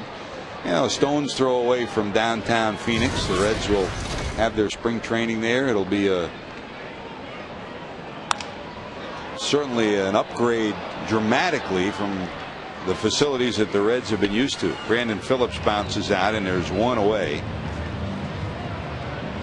By the way, we want to continue our peek at those that have helped us so much during the course of this year. You know, Chris, we haven't had a chance to talk a lot about it down here. Brenda Dolans, who's the travel coordinator for Fox Sports Ohio, just retired this week. The senior employee from Fox Sports Ohio. She and Tommy Farmer were the two that were there from just about the beginning. She retired, and we wish her and her husband Jim all the best. They just, I mean, she's bailed us out so many times with expense reports and everything else. How many mistakes did you make in your expense report? Every day. And she called you up and said, you forgot that. You added it up wrong. Yep. Thank you, Brenda. And we hope you enjoy your retirement, Brenda. You deserve it. Wonderful family and wonderful people. And, of course, every day you get a chance to see Reds Live pregame and postgame. Matt Coiner did so much great work, and of course Jeff Gardner, who's here today, also helping us as an ENG camera operator. Robert, of course, with us all year long and helping us day in and day out. And you can't forget about Donnie Karcher too, who's been around here, Chris, as long as Dickie. Dickie, as long as you? Donnie been around as long as you? Still just looking about, for that. Huh? He's still looking for that lakefront house up there in Wisconsin somewhere. He just bought one. He did one. get one. He did. It's a fixer. Talking about it for 5 years. It's a fixer-upper, so he'll be busy traveling between here and Milwaukee. He's the fixer-upper type. Yep. Thanks, Donnie. LeBron Robinson, Steve. You know, you talk about the joy of working with this crew, and we talk often about the people that we get a chance to spend these nights with, and everybody with a smile on their face has helped to make this enjoyable. I mean, the results on the field always aren't enjoyable, but what we have a chance to participate in certainly is. Rollins finally retired by the Pirates. And here comes Johnny Gomes. Liner into the right field corner. That'll be a two-hopper to the wall. Gomes rounds first, goes to second. It'll be his 17th double of the season. So a two-out double by Johnny. He's in scoring position. And of course, here around Great American Ballpark, you travel through Major League Baseball and talk to the security folks and people in New York, and they said put at the top of the list Declan Mullen and the shop that he runs here. He does such a tremendous job. That's in spite of the fact he has Tom Turk working for him. Hey, you know what? It doesn't. If you have something that's broken, and it doesn't matter whether it's your wristwatch or your car or anything in between, you bring it to Tom Turk. You have that thing done in about 6 minutes. Put duct tape on it. Well, of course, but I mean, it doesn't make it there. That guy can fix just about anything. Bob Harrison, man, he's been here a while, huh? Yep. Going back to the old stadium. Thanks to Tom and Bobby. That's a pretty good trio right there. You're not kidding.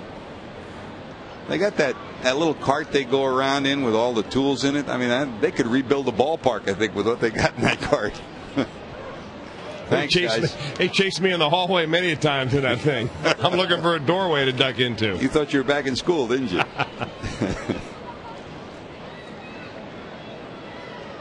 Here's Darnell. He's been the offensive star of the night for the Reds. A double that knocked in a run and a single that started a rally in the fourth. 2 for 2. Gomes off second.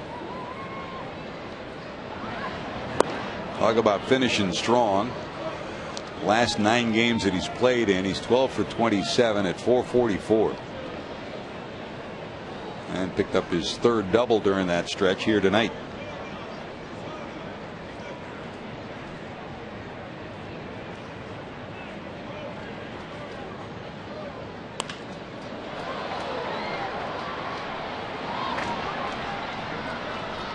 Fly ball out. The Reds will strand a runner. They still lead it 5-1 as we head to the 6th, and Garrett Jones will lead it off.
Fox Sports Ohio, Jim Day back with you, and it's the second to last game of the season. We're out here between the toss stacks, and one more night, last half a game, and tomorrow to win this Toyota Tundra.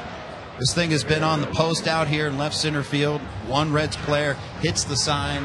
There's one person designated per game, and it has not been hit this year. Joey Votto came the closest, but the Tundra is still out there to be had. What do you think, George and Chris? Can it happen? Can magic happen tonight or tomorrow? You mean before somebody steals it, like Jesse Jackson? Well, that's a long climb up that. Did we find out yet? Crane. What happens if nobody hits it? It just sits up there, or I don't you know. taking it home, JD? I'm not taking it. No, I'm not worthy. No. But Jesse's going to need a crane. But if anyone could arrange it somehow behind the scenes, he might pull it off. I got a great idea for that car, George. Or that truck, I mean, because it needs to be a truck. Looped into left center. That's a base hit for Garrett Jones. You know, with the Reds going down to Goodyear, Arizona next year, I was looking on the map, Google Earth, and looking at all the parks that are in the area down there, rather than going all the way to Scottsdale, you know, which is about 40 minutes, I guess, from the ballpark. To play golf, you mean? To pull an RV down there to Goodyear from Cincinnati. And make camp right in one of the state parks. Have a little campfire every night. You can come on over. We can have some hot dogs. What do you think? It'll like Jim Day once a week? Well, I don't think that will suffice for your normal housing during spring training. I can make do. The penthouse level at the Ritz-Carlton in Sarasota. That's a big Tundra. I'm sure it can tow a pretty big RV behind it, and I could probably use a little help driving all the way down there. What do you think? A little fifth wheel action? You want it, you got it. Jesse can get it done for you. If anybody get it done, Jesse will get it done. There's some beautiful parks right near Goodyear. You're not worried about parks. You're worried about golf courses. You can't kid me. Rick Manny's got you hooked up, I know, doesn't he? He better. You'll have some fun seeing Rick, that's for sure. The Indians and the Reds sharing the same complex in Goodyear. It's going to be a lot of fun and a great facility. Millage bloops this one into center. Here comes Stubbs diving. He got it.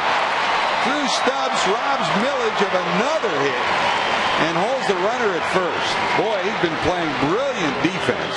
And Millage still limping after he bangs that ball off his foot. Here's another look. I'll tell you what, it ought to be Stubbs that limps after this one, because he makes one heck of a grab on this. This ball looks like it's going to sink before he gets there. But you talk about closing speed. Drew Stubbs has it. Nice extension right there, and rolls over. Comes up unscathed.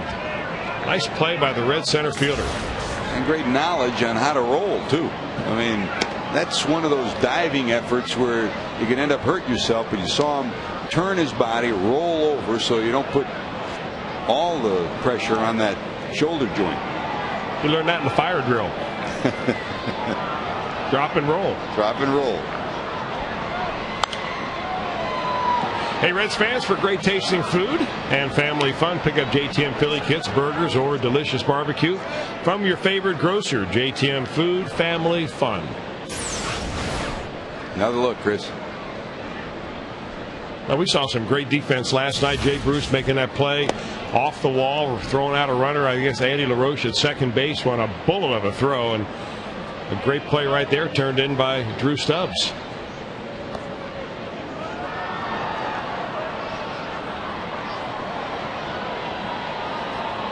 You know, Dusty's done a nice job in using this entire roster. I'm not sure how many teams out there have as many players activated as the Reds do right now. And it's tough, you know, to try to get these guys some playing time, you know, just to try to give them an idea that they're just not wasting wood sitting on the bench.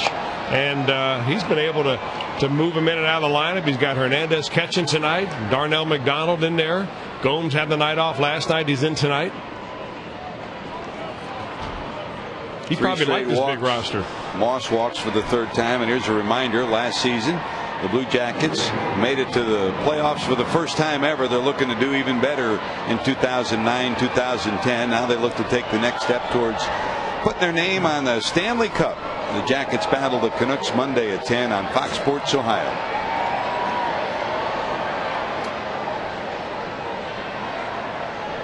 First and second, still one out. Reds double play depth. And here comes Delwyn Young.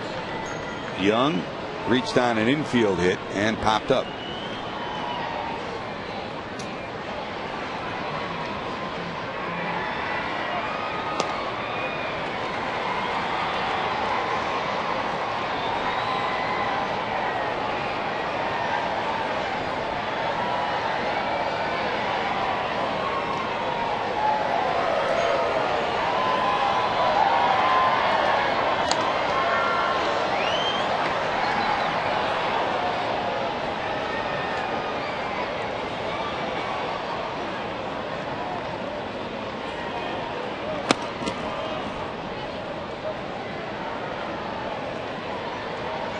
One ball, 2 strikes.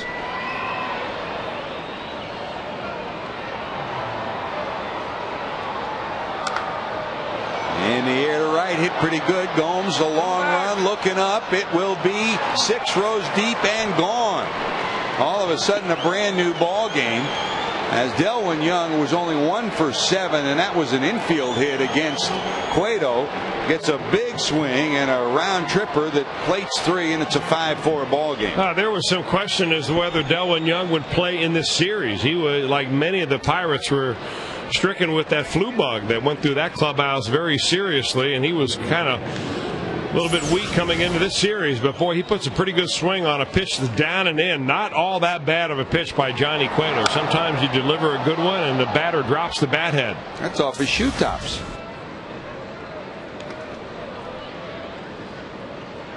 Home run number 7, and it's a 5-4 ball game. And here comes Jaramillo.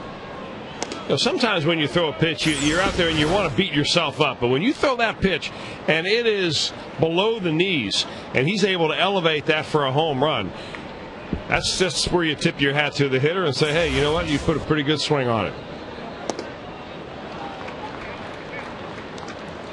But as what usually happens after Cueto gives up a big hit, he comes back and he's really bringing some cheese. Unfortunately, it's for Jason Jaramillo, and he's on the verge of striking out for the 3rd time.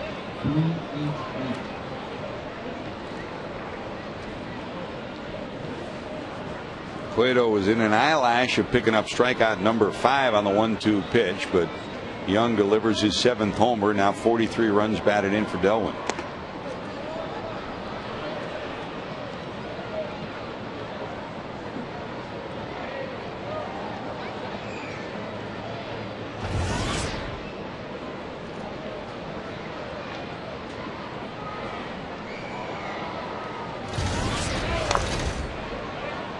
Coming up, pitch number 100 on the evening.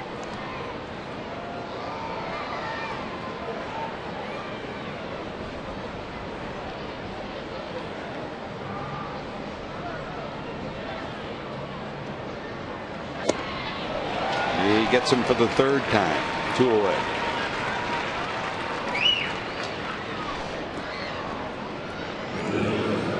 Well, he went with fastball upstairs, then finally went with, I think, the slider right here.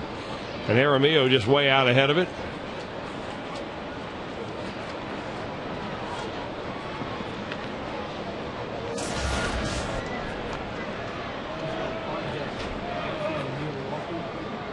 Here's Ramon Vasquez hitting in the 8th spot. Neil Walker's moved into the on-deck circle with the pitcher's spot due up next.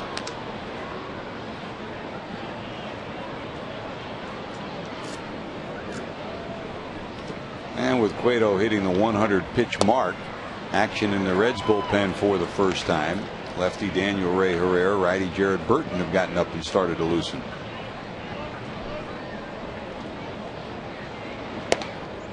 You know that Dusty would love to get him win number 11, which would get him to 500 for the season, Chris.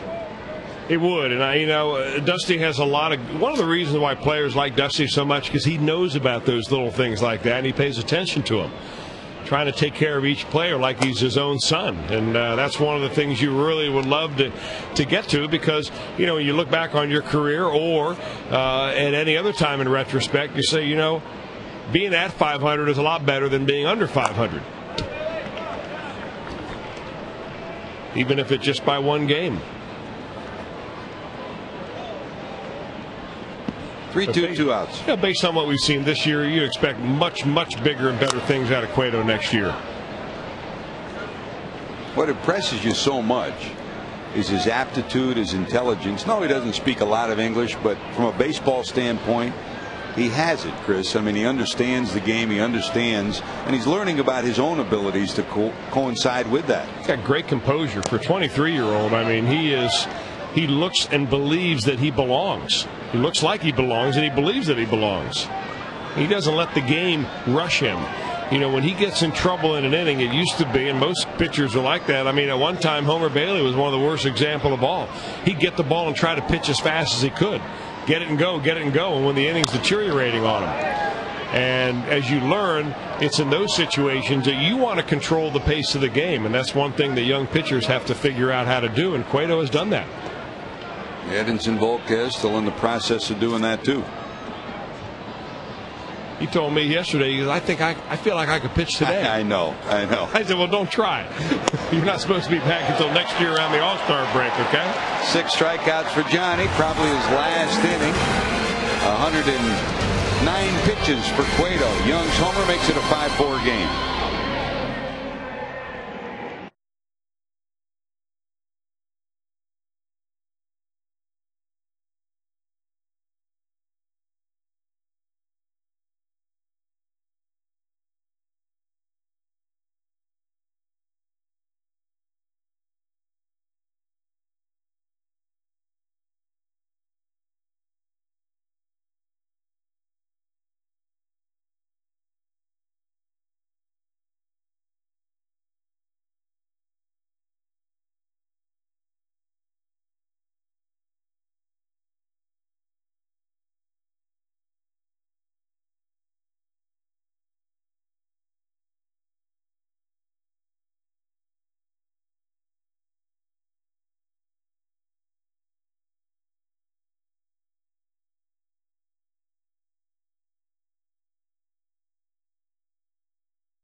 Sixth inning. Now it's time for the Coors Light freeze cam. Been a couple of nights of pretty good defense. Here's one of the gems of the night. Paul Janisch going out, robbing Lasting's millage of a possible base hit with that stretching catch for the final out. Nice play by Janisch. Boy, Chris, no matter how you slice it, he's been Gold Glove caliber. Coors Light freeze cam brought to you by Frost Brewed Coors Light. Meanwhile, Dusty Baker patting Johnny Cueto on the chest, and Johnny trying to maybe talk himself into another inning, but I think his night is done, Chris. Well, you know what? He had a pretty good job of it tonight. He leaves the ball game after 6 innings, winning 5-4. And you know, last time out, he went out and pitched a pretty good ball game for 7 1/3 innings before he got yanked out. That ended up in a 3-2 loss. This time he stands to be the winner. Chris Buchek will pick up for Zach Duke, who is no longer in this ball game. Duke went 5 innings and gave up 6 hits and 5 runs overall. In fact, Duke in his last game went 8 2/3 innings, 103 pitches before John Russell came out and took him out of the ball game. And they just heaped the boos on Russell when they yanked him out of the ball game. But he said in his post-game conference that he and pitching coach Joe Kerrigan had figured that when they gave up a run, they were going to get him out of there, and that cost Duke his 4th complete game of the year. So Duke is gone, Buchek is in, and the Reds are clinging now to a 1-run lead. So Zach needed 7 2/3 innings tonight to surpass his career high of 215 innings pitched back in 2006. He won't get that, but still a darn good year for him. With you go over 200 innings, you've done your job. Yeah, that's the benchmark nowadays.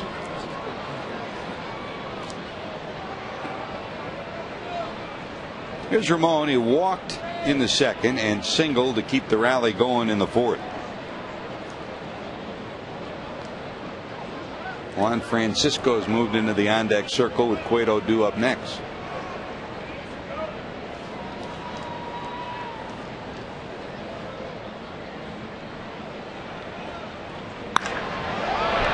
center field, going over, reaching up, can't get it as McCutchen. Rounding first, going to second will be Ramon. He'll pick up his 13th two-base hit of the season. So a leadoff double for the Reds. Don't forget the Waltz Business Solutions Conference Center is the perfect spot to conduct your business. A Great American Ballpark located on the club level behind home plate. It can be arranged to service your business and meeting needs year-round, starting 4 hours before each home game, too. For more information, contact the Red Special Events Department at 513-765-7065. Two-baggers for Ramon. He's 2 for 2 tonight, and here comes Juan to pinch hit for Johnny Cueto. So Cueto's night is done, and he will exit with at least a lead of 5-4. Reds trying to play add-on here. Hitting the ball the other way. Ramon Hernandez did it his last time up, right inside the first base bag. Hernandez did, and picked up a single down the right field line. This time in the gap in right center field, hit it solidly.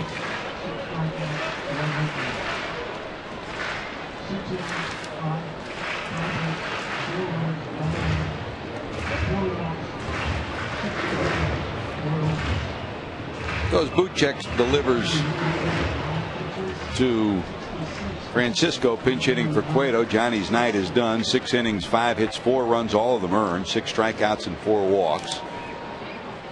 Over the 100 pitch mark, but hopefully on track to win a 500 tying season 11th game. Willie Taveras is coming in. He'll pinch run for Ramon Hernandez.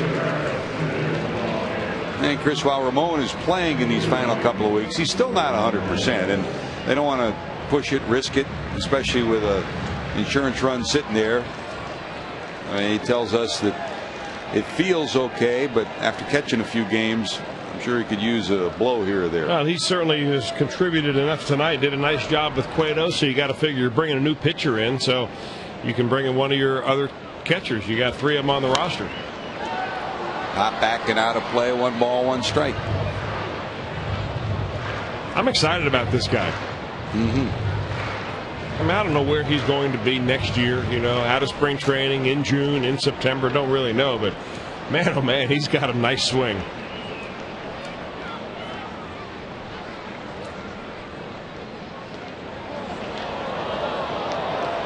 Since coming up 8 for 20, that translates to an even 400.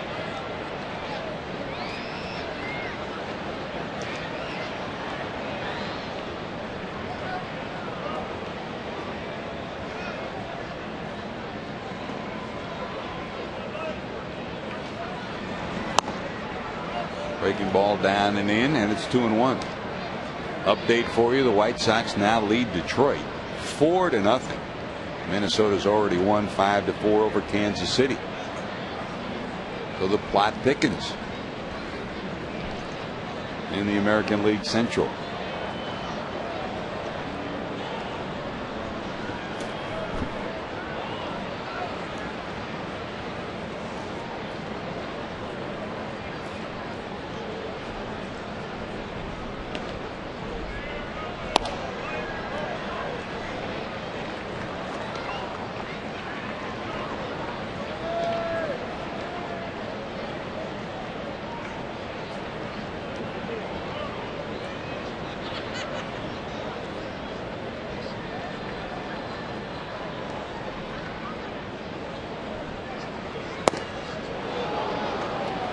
Big swing, and it's a full count, 3-2. That's the pitch to do it on. Yeah, but now at the very least, you know, Juan Francisco has to know what his responsibility is as a big league hitter right here, and it's not to hit the ball out of the ballpark or drive the ball to left field. He's had his swing to do that. Now you've got to get it to the right side and get that run over to third base. This is an important run. That was a good pitch to pull, too. Popped up down the third base line, giving chase, running out of room.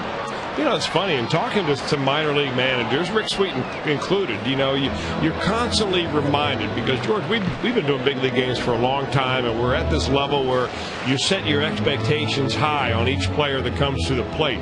But, you know, it takes a minor league manager like Rick Sweet to remind you that, hey, you know what? These young kids coming up don't know the responsibility that they have at the plate. You almost have to tell them on an at-bat by at-bat basis what they should be trying to do. Yeah, they work on it in spring training, but, you know, it may not be in the forefront of Juan Francisco's mind right now is to move that runner over to third base. Because you know what, in the minor leagues, this guy was probably given the free, the green light to just go ahead and start ripping it up there. 3-2 again. That'll get the runner over. That'll get the runner in. Willie Taveras will cruise home. Francisco will roll into second. He's going to slam on the brakes and hold up there. He had visions of third, but Mark Berry was holding him all the way. Juan Francisco delivers a run batted in. That's his 7th. And the Reds get that run. A daily double, back-to-back doubles by the Reds. Hernandez and then Francisco. How about Chris Buchek serving it right up there for him? Little cutter on the low inside part of the plate. What better pitch is there for a left-hander to pull than that? And exactly what Juan Francisco does, rips it right by the first baseman, Garrett Jones, and he's on his way to 2. Thank you very much. Francisco with the 2-bagger. The Reds stretch their lead back to 2 at 6-4 as Willie Taveras cruises home, scoring a run.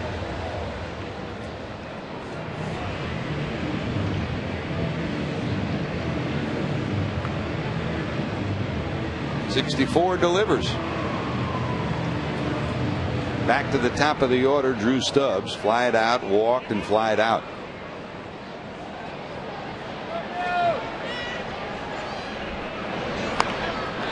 Knocks a bunt down. Hurry. They'll get him by a step. Still nobody out, so a successful sacrifice by Stubbs puts the runner at third now with 1 out. Third sacrifice for the Reds tonight. The team that leads the National League in sacrifices this year. Something the Reds have not done since the 60s.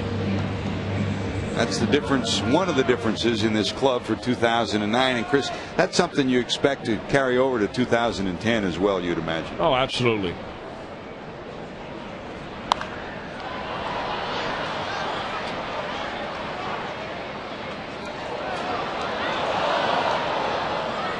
You know, some guys reach the major league level with a different level of understanding of how to play here. Sometimes if you're so good with your talent level, you just get up here and you're pushed there, and you may not be ready as far as game situations. Jay Bruce may be in that category. I mean, he had such great talent and such great minor league years. You couldn't suppress him. You brought him up. But was he really ready to think along with the pitcher or along with, say, Dave Duncan, the opposing pitching coach, when they're trying to set you up and you're just a kid green behind the ears? No, that you learn on the spot. Other guys reach it and they're a little more ready. I think Stubbs is ready. From a mental standpoint, especially. Yanish with the infield in. Here's the 1-1 delivery to him. Here comes the runner. There's your bunt, and guess what? The Reds are going to get a run out of it. The squeeze bunt works. A sacrifice, then a squeeze. The Reds deliver another run. They now lead it 7-4. So it's a sacrifice and a run batted in for Yanish. Yeah, you got to give the manager a lot of credit in this situation. I mean, second last game of the year, you're up by a couple of runs, and you're thinking, all right, you can really use one more here.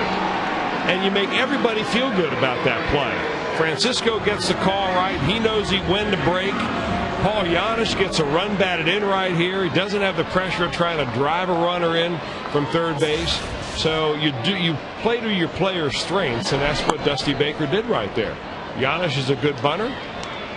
Simple as putting it down, getting a ribby. So even though Yanish doesn't have a hit tonight, he's been a contributor, a great defensive play, and then that sacrifice for the squeeze bunt. And the Reds lead it 7-4. Don't you love a squeeze bunt? Oh, I love it. Man. I know that's probably your second most impressive thing in baseball other than the cycle, right? You know what? The cycle, I'm going to have to move to third. Right behind the squeeze bunt. What I'm waiting for the Reds to do, and maybe I have to suggest this to Dusty next year. I know he's probably got it as his offensive repertoire, but I got a secret play. The double suicide. When you got second and third, you score both of them on that play. Yep. And we've worked it down to the 13-year-old level for years and years. And I'm convinced it'll work up here. That's a Don Zimmer play. That was a Billy Martin play. Is that right? Yeah. Where you get that runner at second base, gets a big lead, you execute a squeeze button just the way you normally would, but preferably you do it to the third baseman. Yep. So he picks the ball up, he realizes the runner from third scores, he doesn't even think about that guy from second, he throws it on to first base. Meanwhile, that speedster from second base continues on around third, you score 2 runs on a bunt. When that happens here, I may do a handstand right here in the booth. Lou Piniella did it to the Reds last year in Chicago, remember? The bunt down to third and won a game, an afternoon game. I don't remember it being a double suicide, though, was it? There's a runner at second. Oh, there wasn't. yes. There was a bunt with the runner at second, no runner at third, right. And the runner scored from second. Well, for a team that leads the league in sacrifices, at times they've come in bunches, and it's the second time this year where they've had 4 sacrifice bunts in a game. Back in May, they did it against the same Pittsburgh Pirates team. Make sure you Twitter me next year. Remind me to bring that up. I don't think you get me Twittering you. JD, where are you? You're in charge of Twittering.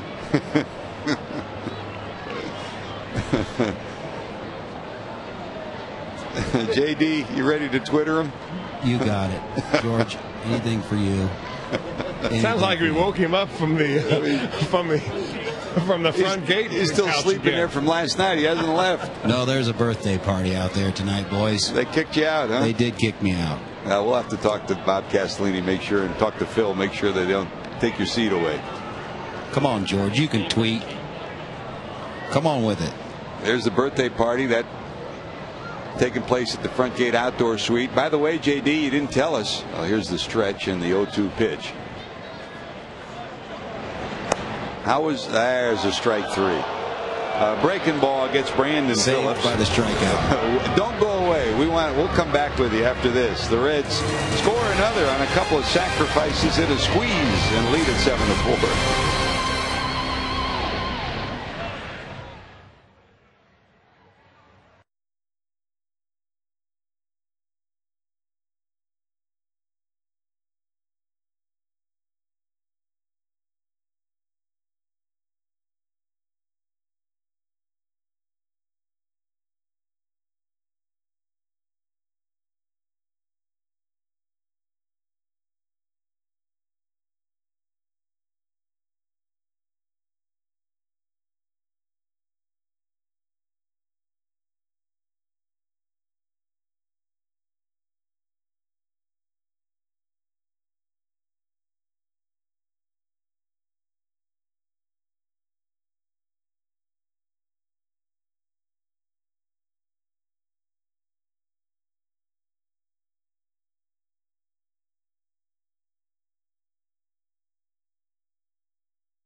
Johnny Cueto walked to McCutcheon, a double by Andy LaRoche, and the Pirates have a 1-0 lead in the first inning.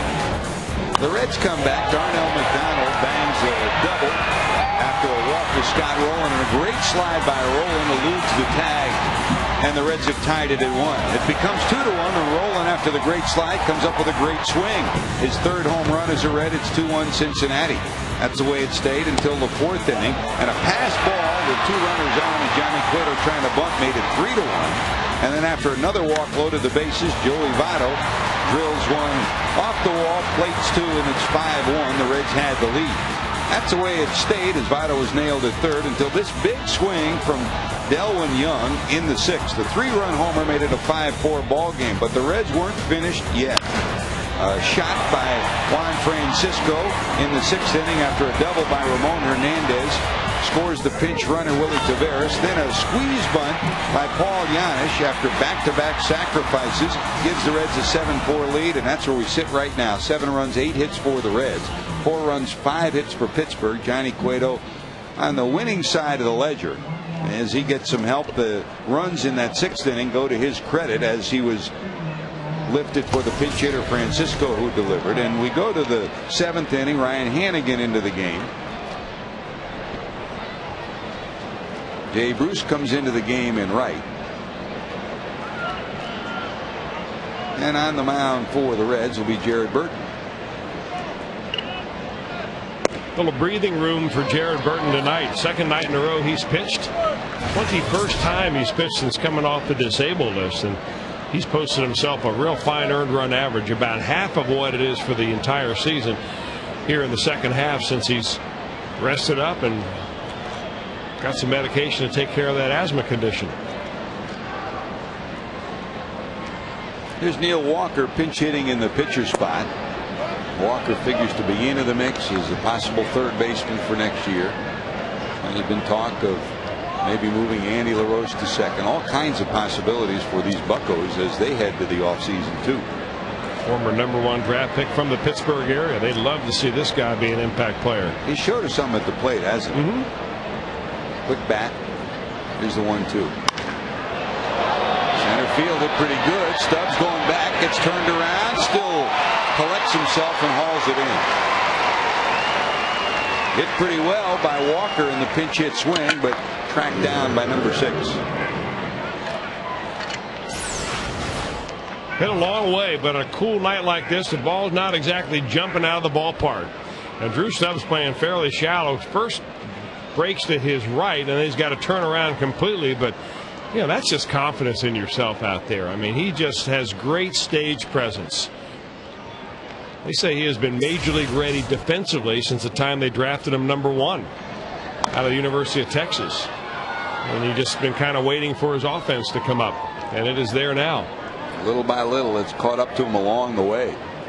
You know, people wondered when he came in here. He had only 3 home runs down at Louisville, and he already has 8 here in part-time work.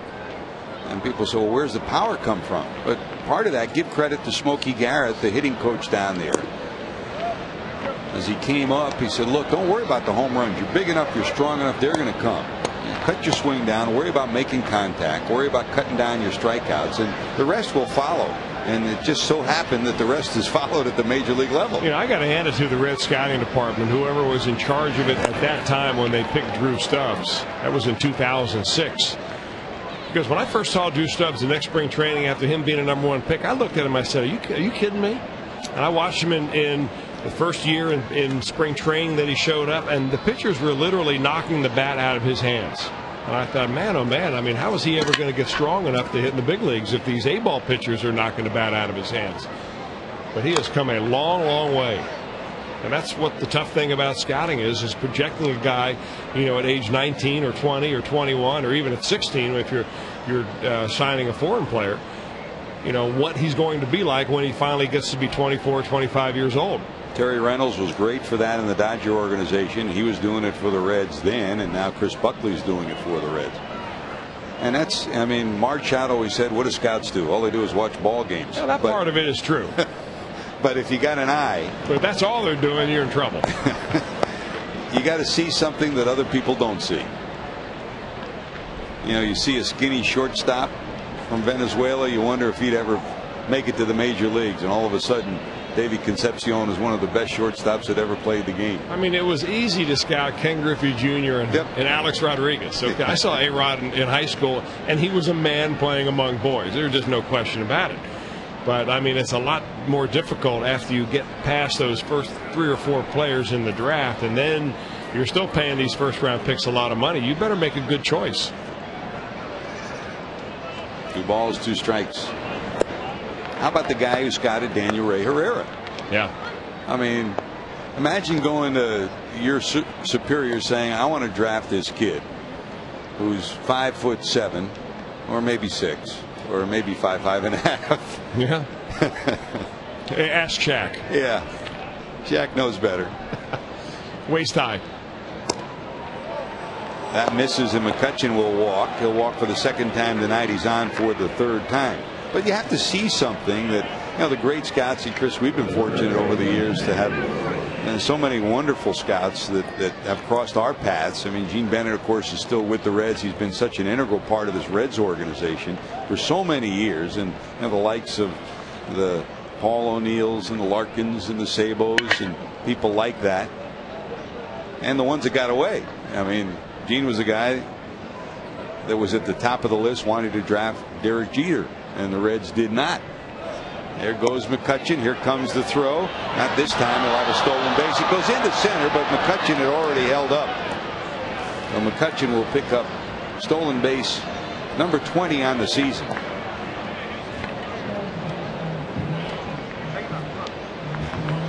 Well, that's a play right there, and if you're a youngster at home or a youth coach, that is why you tell your center fielder, as soon as you see a play develop at second base, that center fielder ought to be peeling, coming in hard, because you really never know when that ball is going to get away. And if you're paying attention out there, you can save your catcher an error and save your team a runner advancing a guy to third base. And that's why you come to ball games and sit with your dad, because he'll point that out to you. He'll tell you that, and that's what's so great about watching a game of baseball. No balls, one strike. You watch away from the ball. I remember playing a game in high school and going 4 for 4 and making a couple of pretty good plays at shortstop, and we're driving home, and my dad says to me, I said, I'm waiting for him to say what a great game you played. Right? Nothing coming, nothing coming. And I'm waiting and waiting. I said, well, what did you think? He said, you know what I thought. I said, what do you mean? Now I'm thinking. I said, you didn't back up second base in the 6th inning with a potential tying run, trying to steal second. Never lost that. Never lost that.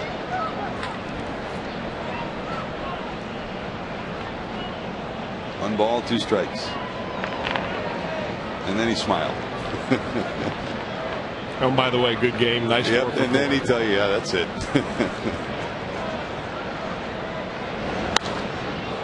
In the air, left center. Here comes Darnell. McCutchen's tagging.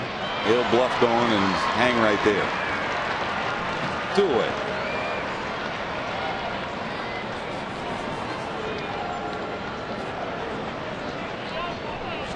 And with Garrett Jones due up, Dusty's on his way out, calling for the left-hander. So Jared Burton gets 2 outs, leaves a runner sitting on second. Time for our Skyline Chili call to the bullpen. You're watching Reds baseball on Fox Sports Ohio.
Fox Sports Ohio, Tuesday at 7. Cavs battle the Bobcats in preseason hoops action.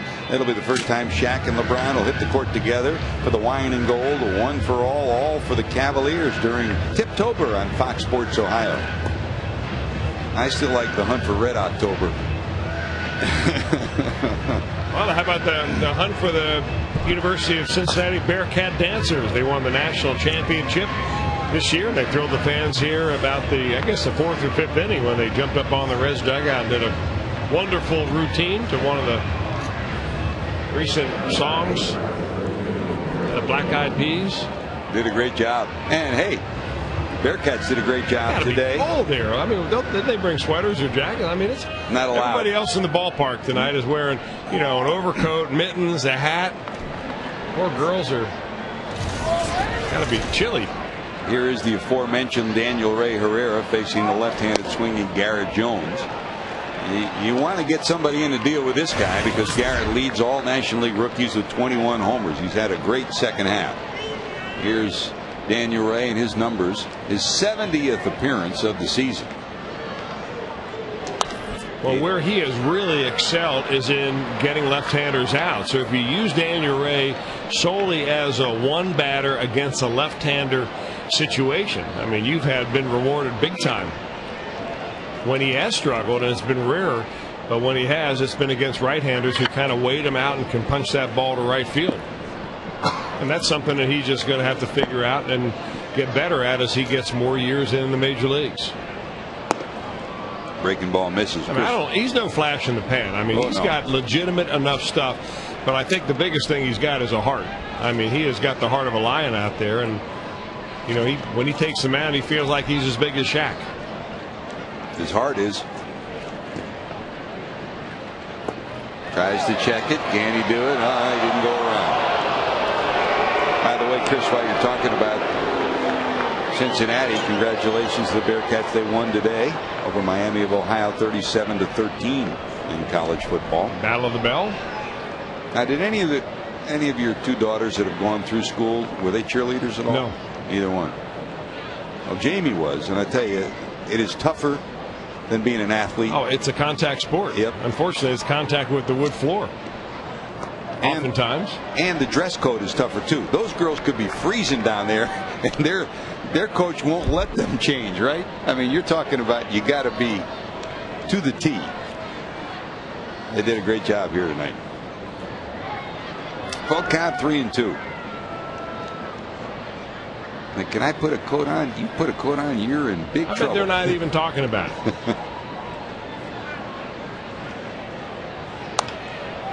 Slap the other way and into the seats.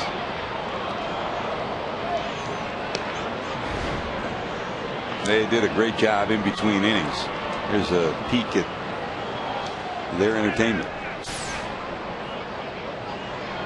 But you got better.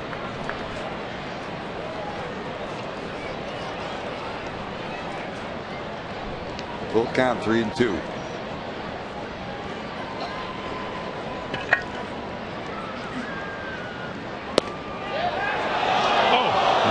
He thought he had it. Well, it's a walk to Garrett Jones. 2 on, 2 out, and here comes Lasting Millage, and here comes Dusty. So, you know, Jones just kind of flicked his bat on a couple of those curveballs that were just teaser pitches by Herrera, and then this last one, that was outside, just off the plate. And it looks like it will be a one-batter outing for Daniel Ray. Another pitching change. You're watching Reds baseball on Fox Sports Ohio.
Online shop of the Cincinnati Reds at Reds.com. Browse the largest selection of authentic team gear, including clubhouse caps and t-shirts, jerseys, collectibles, and a whole lot more. Get your team gear straight from the source. Shop Reds.com now. Including jackets, sweaters, and overcoats. On an apropos night. Here's Nick Massett. He'll face Lasting's Millage. Millage hit the ball hard twice. He's 0 for 3, lined out to center twice, and once on a diving, tumbling catch by Drew Stubbs. He now represents the tying run in a 7-4 ball game with 2 on and 2 out.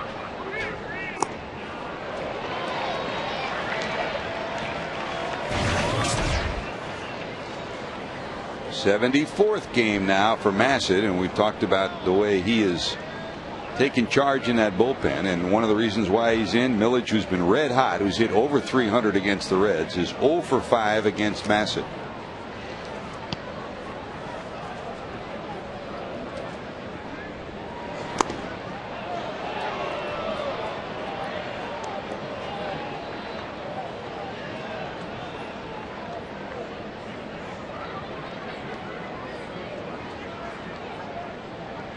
Two just misses, 1 and 2.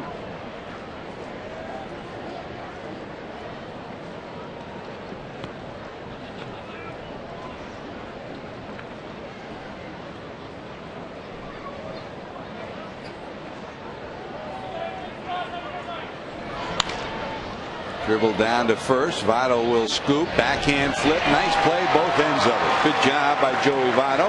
Nice cover by Nick Massett. Now it's time for the 7th inning stretch. Presented by Cincinnati Bell. The Reds lead at 7-4.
Fox Sports Ohio being brought to you by your local Ford dealer in the Ford F-150 2009 Motor Trend Truck of the Year.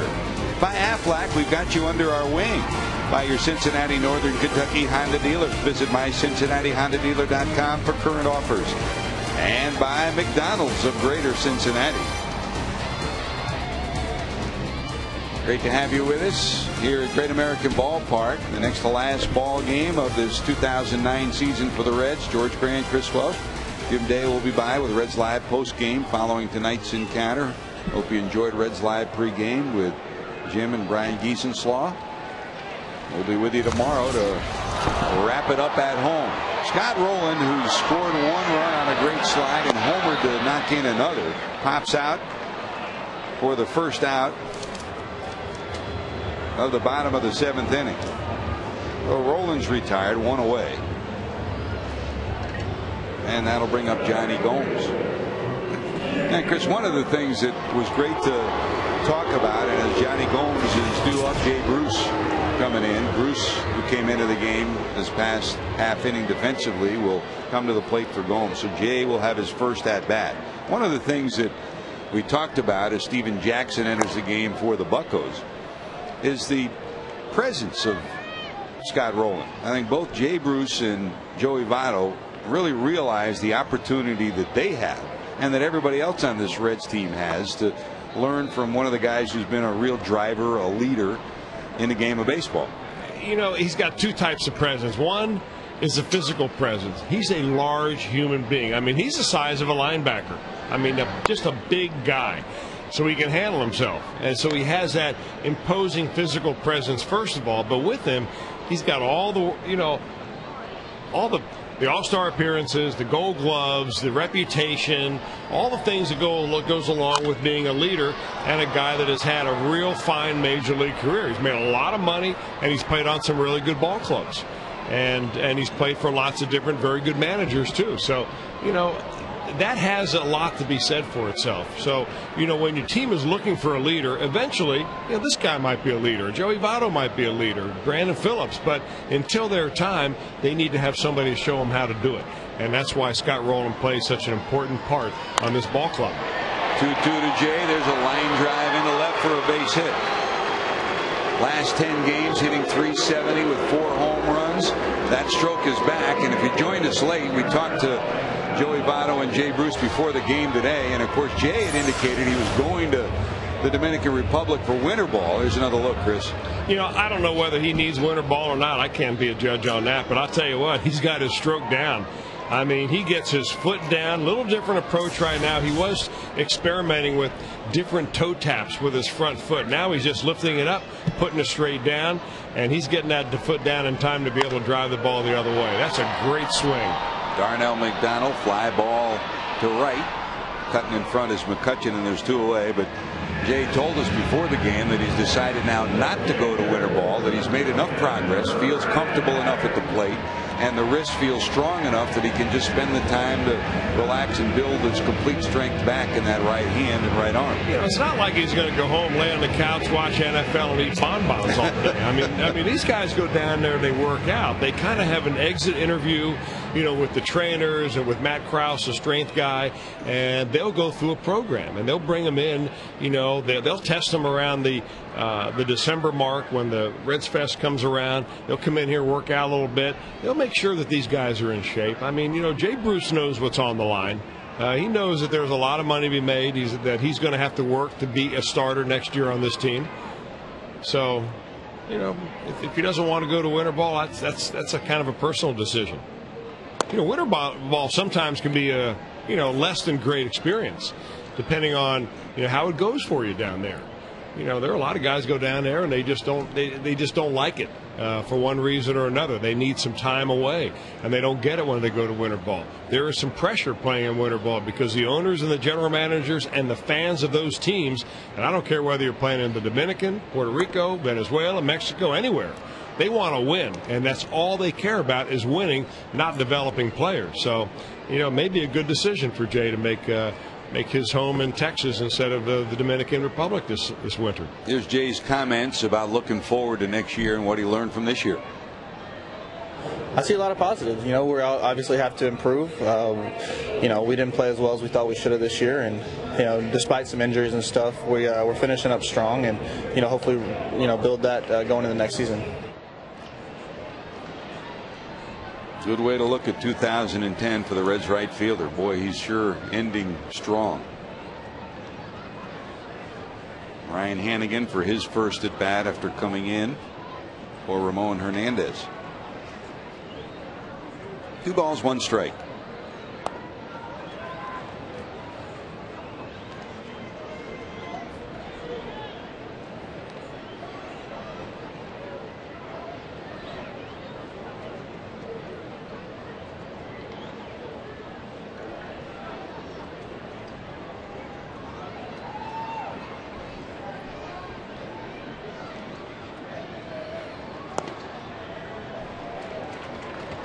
And he works a walk. So the Reds will have first and second with 2 outs. Lance Nix had moved into the on-deck circle.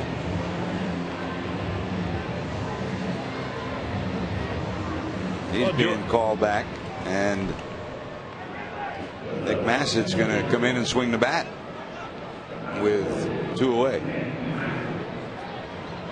Well, they want to keep him in the ball game. Mm-hmm. They got a 3-run lead. It'd be nice to stretch that lead into something more, but anyway, I got quick timeout. I want to send our best and get well wishes to a good buddy of ours who's come up here in the booth many times, Clinton Brown, in the hospital with pneumonia. Oh boy! So take care of yourself, Clint. Stop driving around in the cool days with the windows open, trying to save money on that air conditioning. Get well, get well. And there is a lot of stuff going around. Both of these teams have been limping to the end with the flu bug, cold, and everything else. Here's Nick Massett's first plate appearance for this year. That's in there for a strike.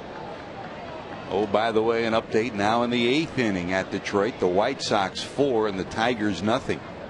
After Minnesota already won today, 5-4 over Kansas City.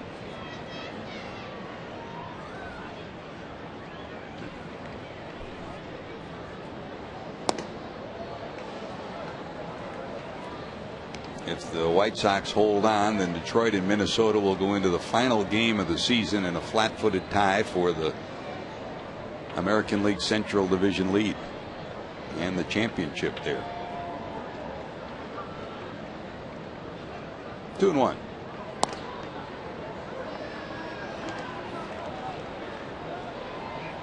Do you think he's going to swing? Does not appear that way. I hope so. I think he's got the American League pitcher approach, which is I am not going to strain a muscle here hacking at a pitch that I probably can't hit anyway. He looks good though. He does.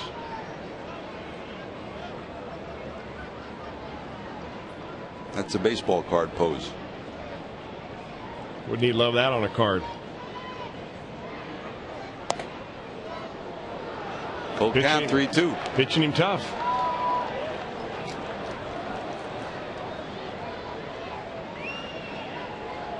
I mean, Steven Jackson has to know he's probably not swinging the bat, so you're just trying to fire in a strike, right? Oh, he is hacking.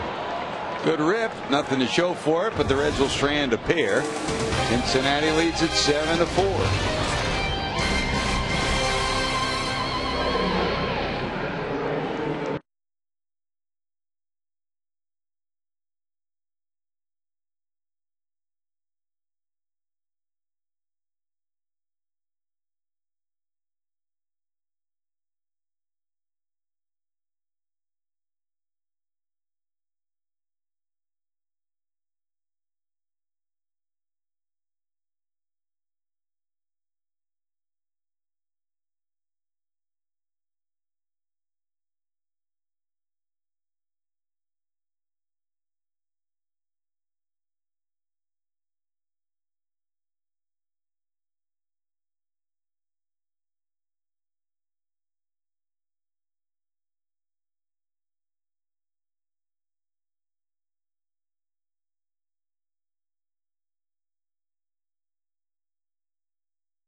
Seven runs, 9 hits for the Reds, 4 runs, 5 hits for the Buccos. As we head to the 8th inning at Great American Ballpark, we continue to say thanks to everyone who's done so much great work for us. By the way, Chris, did you get that score today, the Syracuse game? South Florida Bulls and Syracuse? Lay it on me. South Florida 34, Syracuse 20. Good news for you. Bad news for John Browdy. It looks like the green is over the orange again. Howdy, Browdy. Thanks for all the great work you do for the Fox Box, the former Reds Director of Information, the biggest Syracuse fan this side of the Carrier Dome. And, of course, Janet, you know, our thoughts, our prayers, our love is with you. She's a darn good best volleyball player I've ever seen, and a wonderful person too. Janet, thanks for all the great work. Dave, too, our Fox Box operators who give you those numbers and scores up in the top corner of your screen. Alan's been with us for a long time, Chris. Somehow he keeps us going, doesn't he? Mike Ryan, Travis Williams, too. I remember when Mike Ryan was in high school. We getting old or what? You're not kidding. Pretty good player, too, huh? Yeah. You're not kidding. Couldn't hit a curveball. That's why he's in the truck. That's why we're up here. And our videotape guys, Glenn, Len, Russ Wolf, Neil Schmidt, Air Schmidt. Thanks for all the work you do, keeping us in highlight after highlight and story after story. I mean, they say a picture is worth 1,000 words, but in this business, the pictures are even more important than that. And you can't say enough about the views and the angles and the second guessing that you give. Tommy, Kevin, and Matt Crowley. Matt, Bryce, and Cohen are home. Finally. Congratulations, man. The babies are home, and the summer, the long summer, ends with a big smile. That's pretty neat. Two brand new babies finally home together.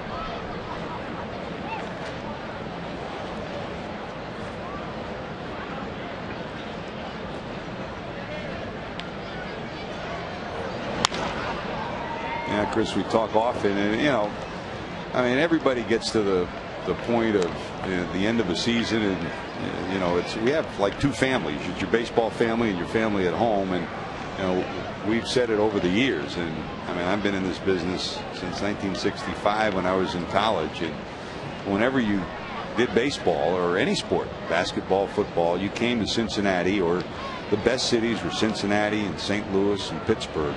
The best technical people you could ever work with, and we've seen it in the 17 years we've been together. There's nobody better than the group that we've had here, game in and game out. And not just us, but the visiting teams that come in too have the same experience, because a lot of the people that work for us work for the visiting teams as well. You're absolutely right. And you don't know how good you have it till you start going around the league and you do some comparing.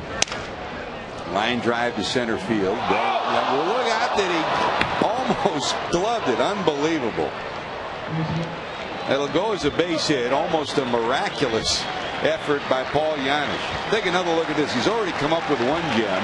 How about this one? And he'll get a great round of applause. I'll tell you, he deserves a round of applause for that effort, because that ball was not hit all that hard out of the end of the bat and floating a little bit back towards Janisch. But how many shortstops would even try to get out there to get to it? It looked like it was going to be a base hit all the way. Boy, nearly gets it just in and out of his glove. Tough break. He plays with some passion, that young man does. He's been as good as there is in the National League since he took over at shortstop for Alex Gonzalez. Here's Jason Jaramillo. 0 for 3. He's glad to see Johnny Cueto go. He faced Cueto 3 times, struck out all 3 times. Right now, Johnny stands to be the winner, trying to even his record at 11-11.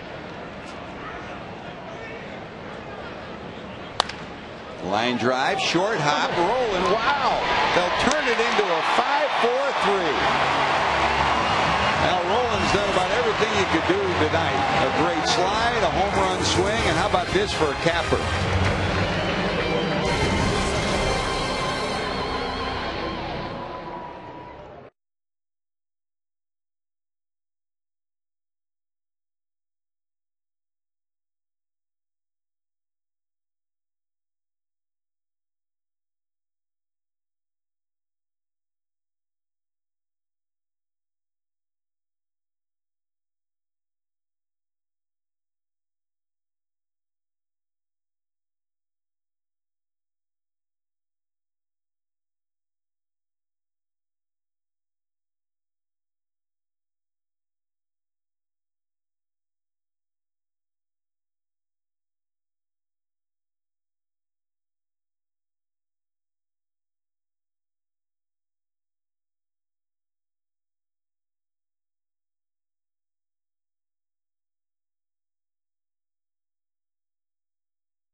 Hot dog play of the game. Paul Yanis hits a bullet down to third. It bounces off the third baseman's glove. Ramon Vasquez picks it up and turns it into a 5-6-3 put up. Our John Morrell hot dog play of the game. Zach Duke says, I don't believe it, but I'll take it. Nice reaction by Ramon. Ramon with crew chief of this umpiring crew, Kentucky's own Randy Marsh. Great to see Randy back to wrap up the season. He'll have a short ride home when tomorrow's game is completed. Here we go to the bottom of the 8th inning. Drew Stubbs will lead it off. And when we started today, we told you that if Anthony Claggett did come into the game tonight, he'd become the 49th different player and 26th different pitcher to appear in a game this season. Guess what? He's in. Club record 49 players appeared in at least one game back in '87 for the Pirates and again in 2001. The club record for most pitchers used in a single season, 26. So Claggett is in. Coco Cordero up and loosening in the Cincinnati bullpen as we go to the bottom of the 8th. Hope you join us tomorrow. Dusty Baker will take a look back on this 2009 season and look ahead to 2010 on Reds Live before the game.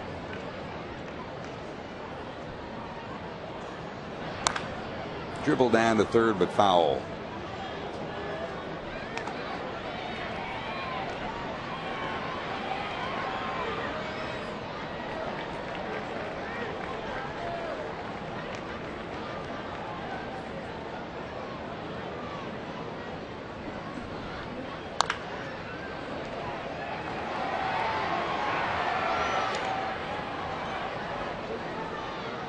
Well, Chris, the dynamics of the final day of the season continue to unfold.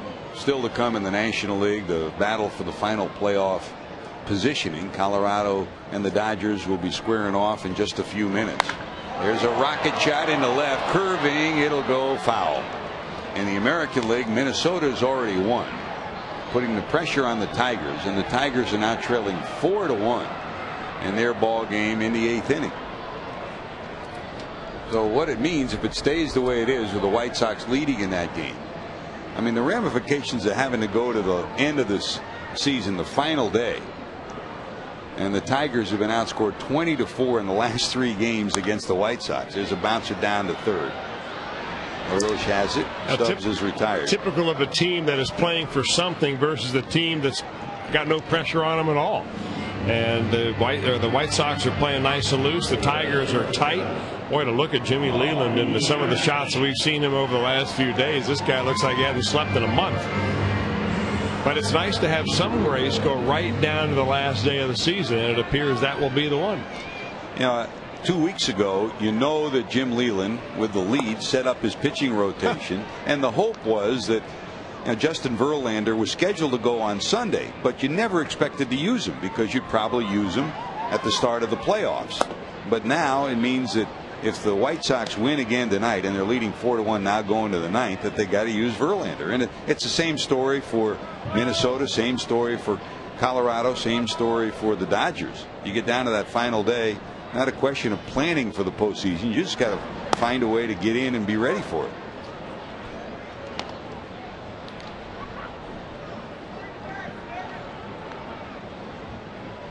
One ball, 2 strikes to Paul Yanis. A couple of fine defensive plays for Yanis today. Also a squeeze bunt in the 6th inning. The Reds have played big ball and little ball on this night. Home run from Scott Rowland. Run scoring double from Darnell McDonald. An inning where they had 2 sacrifices, and they've had 4 sacrifices on the night. Yanis, soft liner to third, 2 away.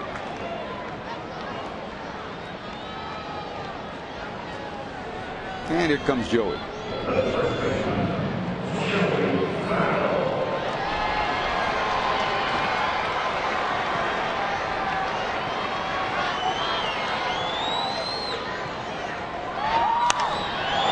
Left field, hit pretty good.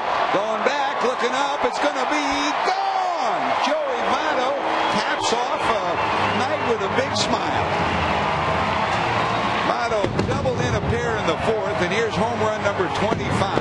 That's a good reason to send the fireworks into the night here in Cincinnati.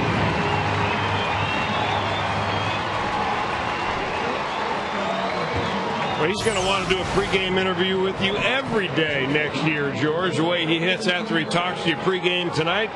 You visited with Jay Bruce and Joey. He gets a fastball in the outer part of the plate. And Mr. Claggett, welcome to the big leagues, Joey Votto style. And you look at the important hits that he's gotten this month, and we talked about it, the 16 doubles in the month of September.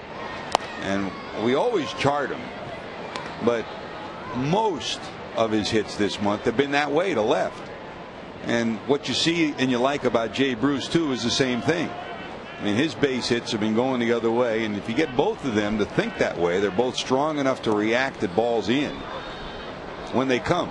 Well, it takes the confidence of being able to wait on it and to know that you have the bat speed to catch up to a ball when it gets deep on you. And the other thing, and every good hitter that has hit the ball the other way, Tony Gwynn will tell you, Wade Boggs will tell you, Pete Rose will tell you, that you'll go into much fewer slumps and they will be a lot shorter when you can hit the ball the other way. Brandon Phillips gets his first hit of the night. He's 1 for 5, a single to center.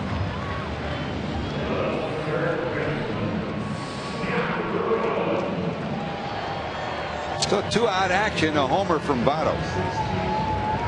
And for Brandon, he finally gets a base hit after hitting a wall this week. He was red hot last week, but Brandon was 0 for 16 before he finally drilled that one to center field.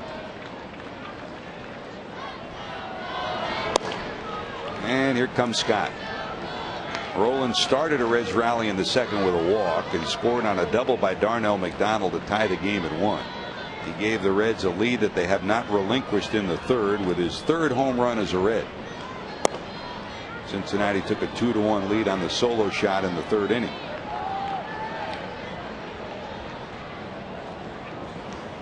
Back to talking about what Votto and Bruce said about Scott Rolen. They said he sets an example every day, and in simple ways, not the obvious ways always.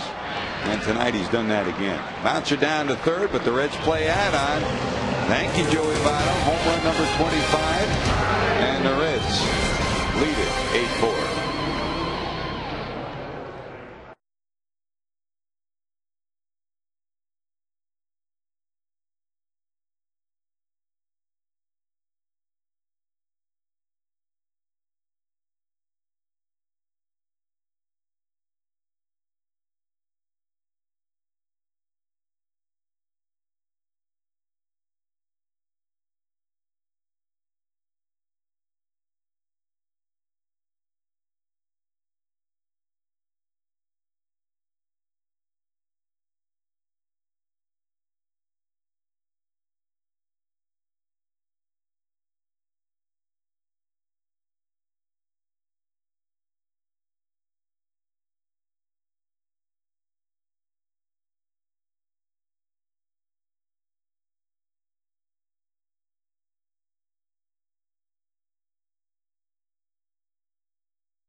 To show their appreciation tomorrow. The Reds, with the best fans in baseball, they like to show their thanks during Fan Appreciation Day. Tomorrow here at the ballpark, there'll be drawings for fan prizes throughout the game, zoo tickets, free Chipotle burritos, La Rosa's pizzas, gift certificates for Montgomery Inn, Carpetland Frisch's, and much, much more. For tickets, call 381-REDS or go to reds.com. And the grand prize of the day will be a special drawing at the end of the day where you'll be able to check Jesse Jackson's trunk and pick out anything you want. Man, oh man. That's better than picking the big stuffed animal off the wall. if they're popping the right balloon. I think he's still got some of those. Remember the Frosted Flakes helmets that we had back about 1988? I'm still using those. That was one of the most durable giveaways ever. It was. You know how many thousands of bowls of Cheerios you can serve up in those, or Frosted Flakes, or Fruit Loops? Yep. Here's Coco to try to close it out. It's now a 4-run lead as he comes in the top of the 9th inning. Cocoa Puffs. Coco Cordero Puffs. Here's Ramon Vasquez, 0 for 3 tonight. Struck out, grounded out, and struck out looking. 8 runs, 11 hits for Cincinnati. 4 runs, 6 hits for the Buccos. To Hopper, down to Brandon. He bobbles, recovers, and gets the out. Ramon Vasquez, that's why you want to run hard to first base, just in case the infielder bobbles it like that. Instead of slamming your bat down, putting your head down, and jogging towards the bag, maybe you should run a little bit, especially when you're a youngster trying to play your way into the lineup. Not happy with himself? But meanwhile, Brandon Phillips botches his ball. And he saves Brandon an error right there by a lack of hustle. John Russell probably noticed that. Been a rough month plus for Ramon. He's battled a knee injury that may require surgery in the offseason, and to cap off what probably is his final start in an 0 for 4 fashion with a couple of strikeouts. Not the best of them there. Here's Steve Pearce, got a little pop in his bat, coming in to pinch hit in the 9th spot in the order. Now, Chris, we talk about the bullpen as a whole. And yeah, there have been a couple of blips on the radar screen, but this guy has done everything you could ever expect him to do this year. Coco Cordero. Oh, no doubt.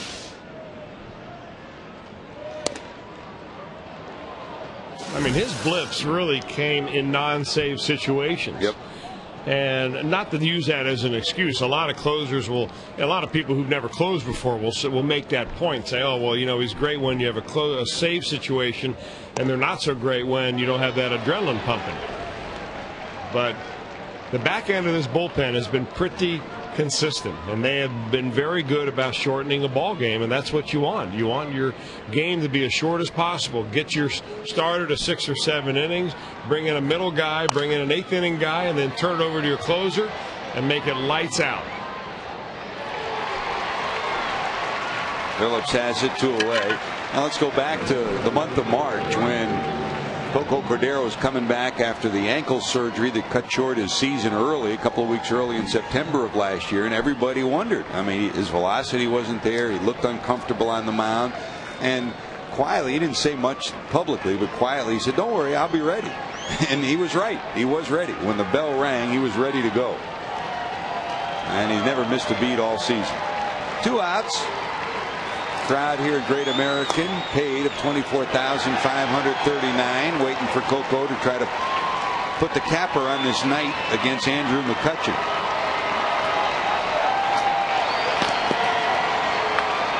They'll tell you what happens.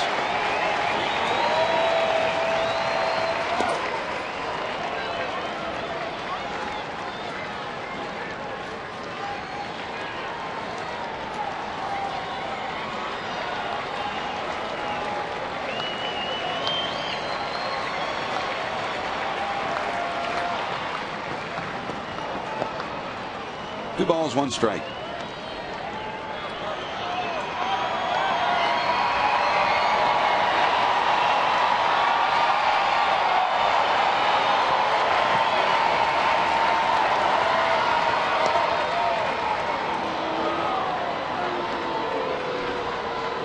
White Sox have added a run in the top of the 9th, now lead Detroit 5-1 in the 9th inning. Going to the bottom of the 9th right now.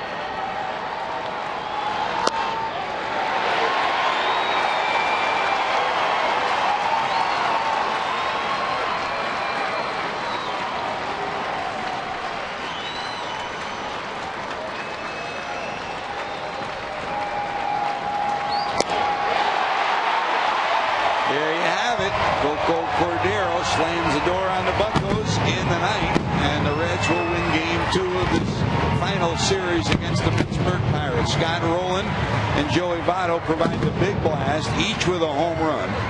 and a smiling side of the scoreboard for Dusty and the Reds, Chris. Well, no doubt about it. You know, every win is important, even coming down to the last series of the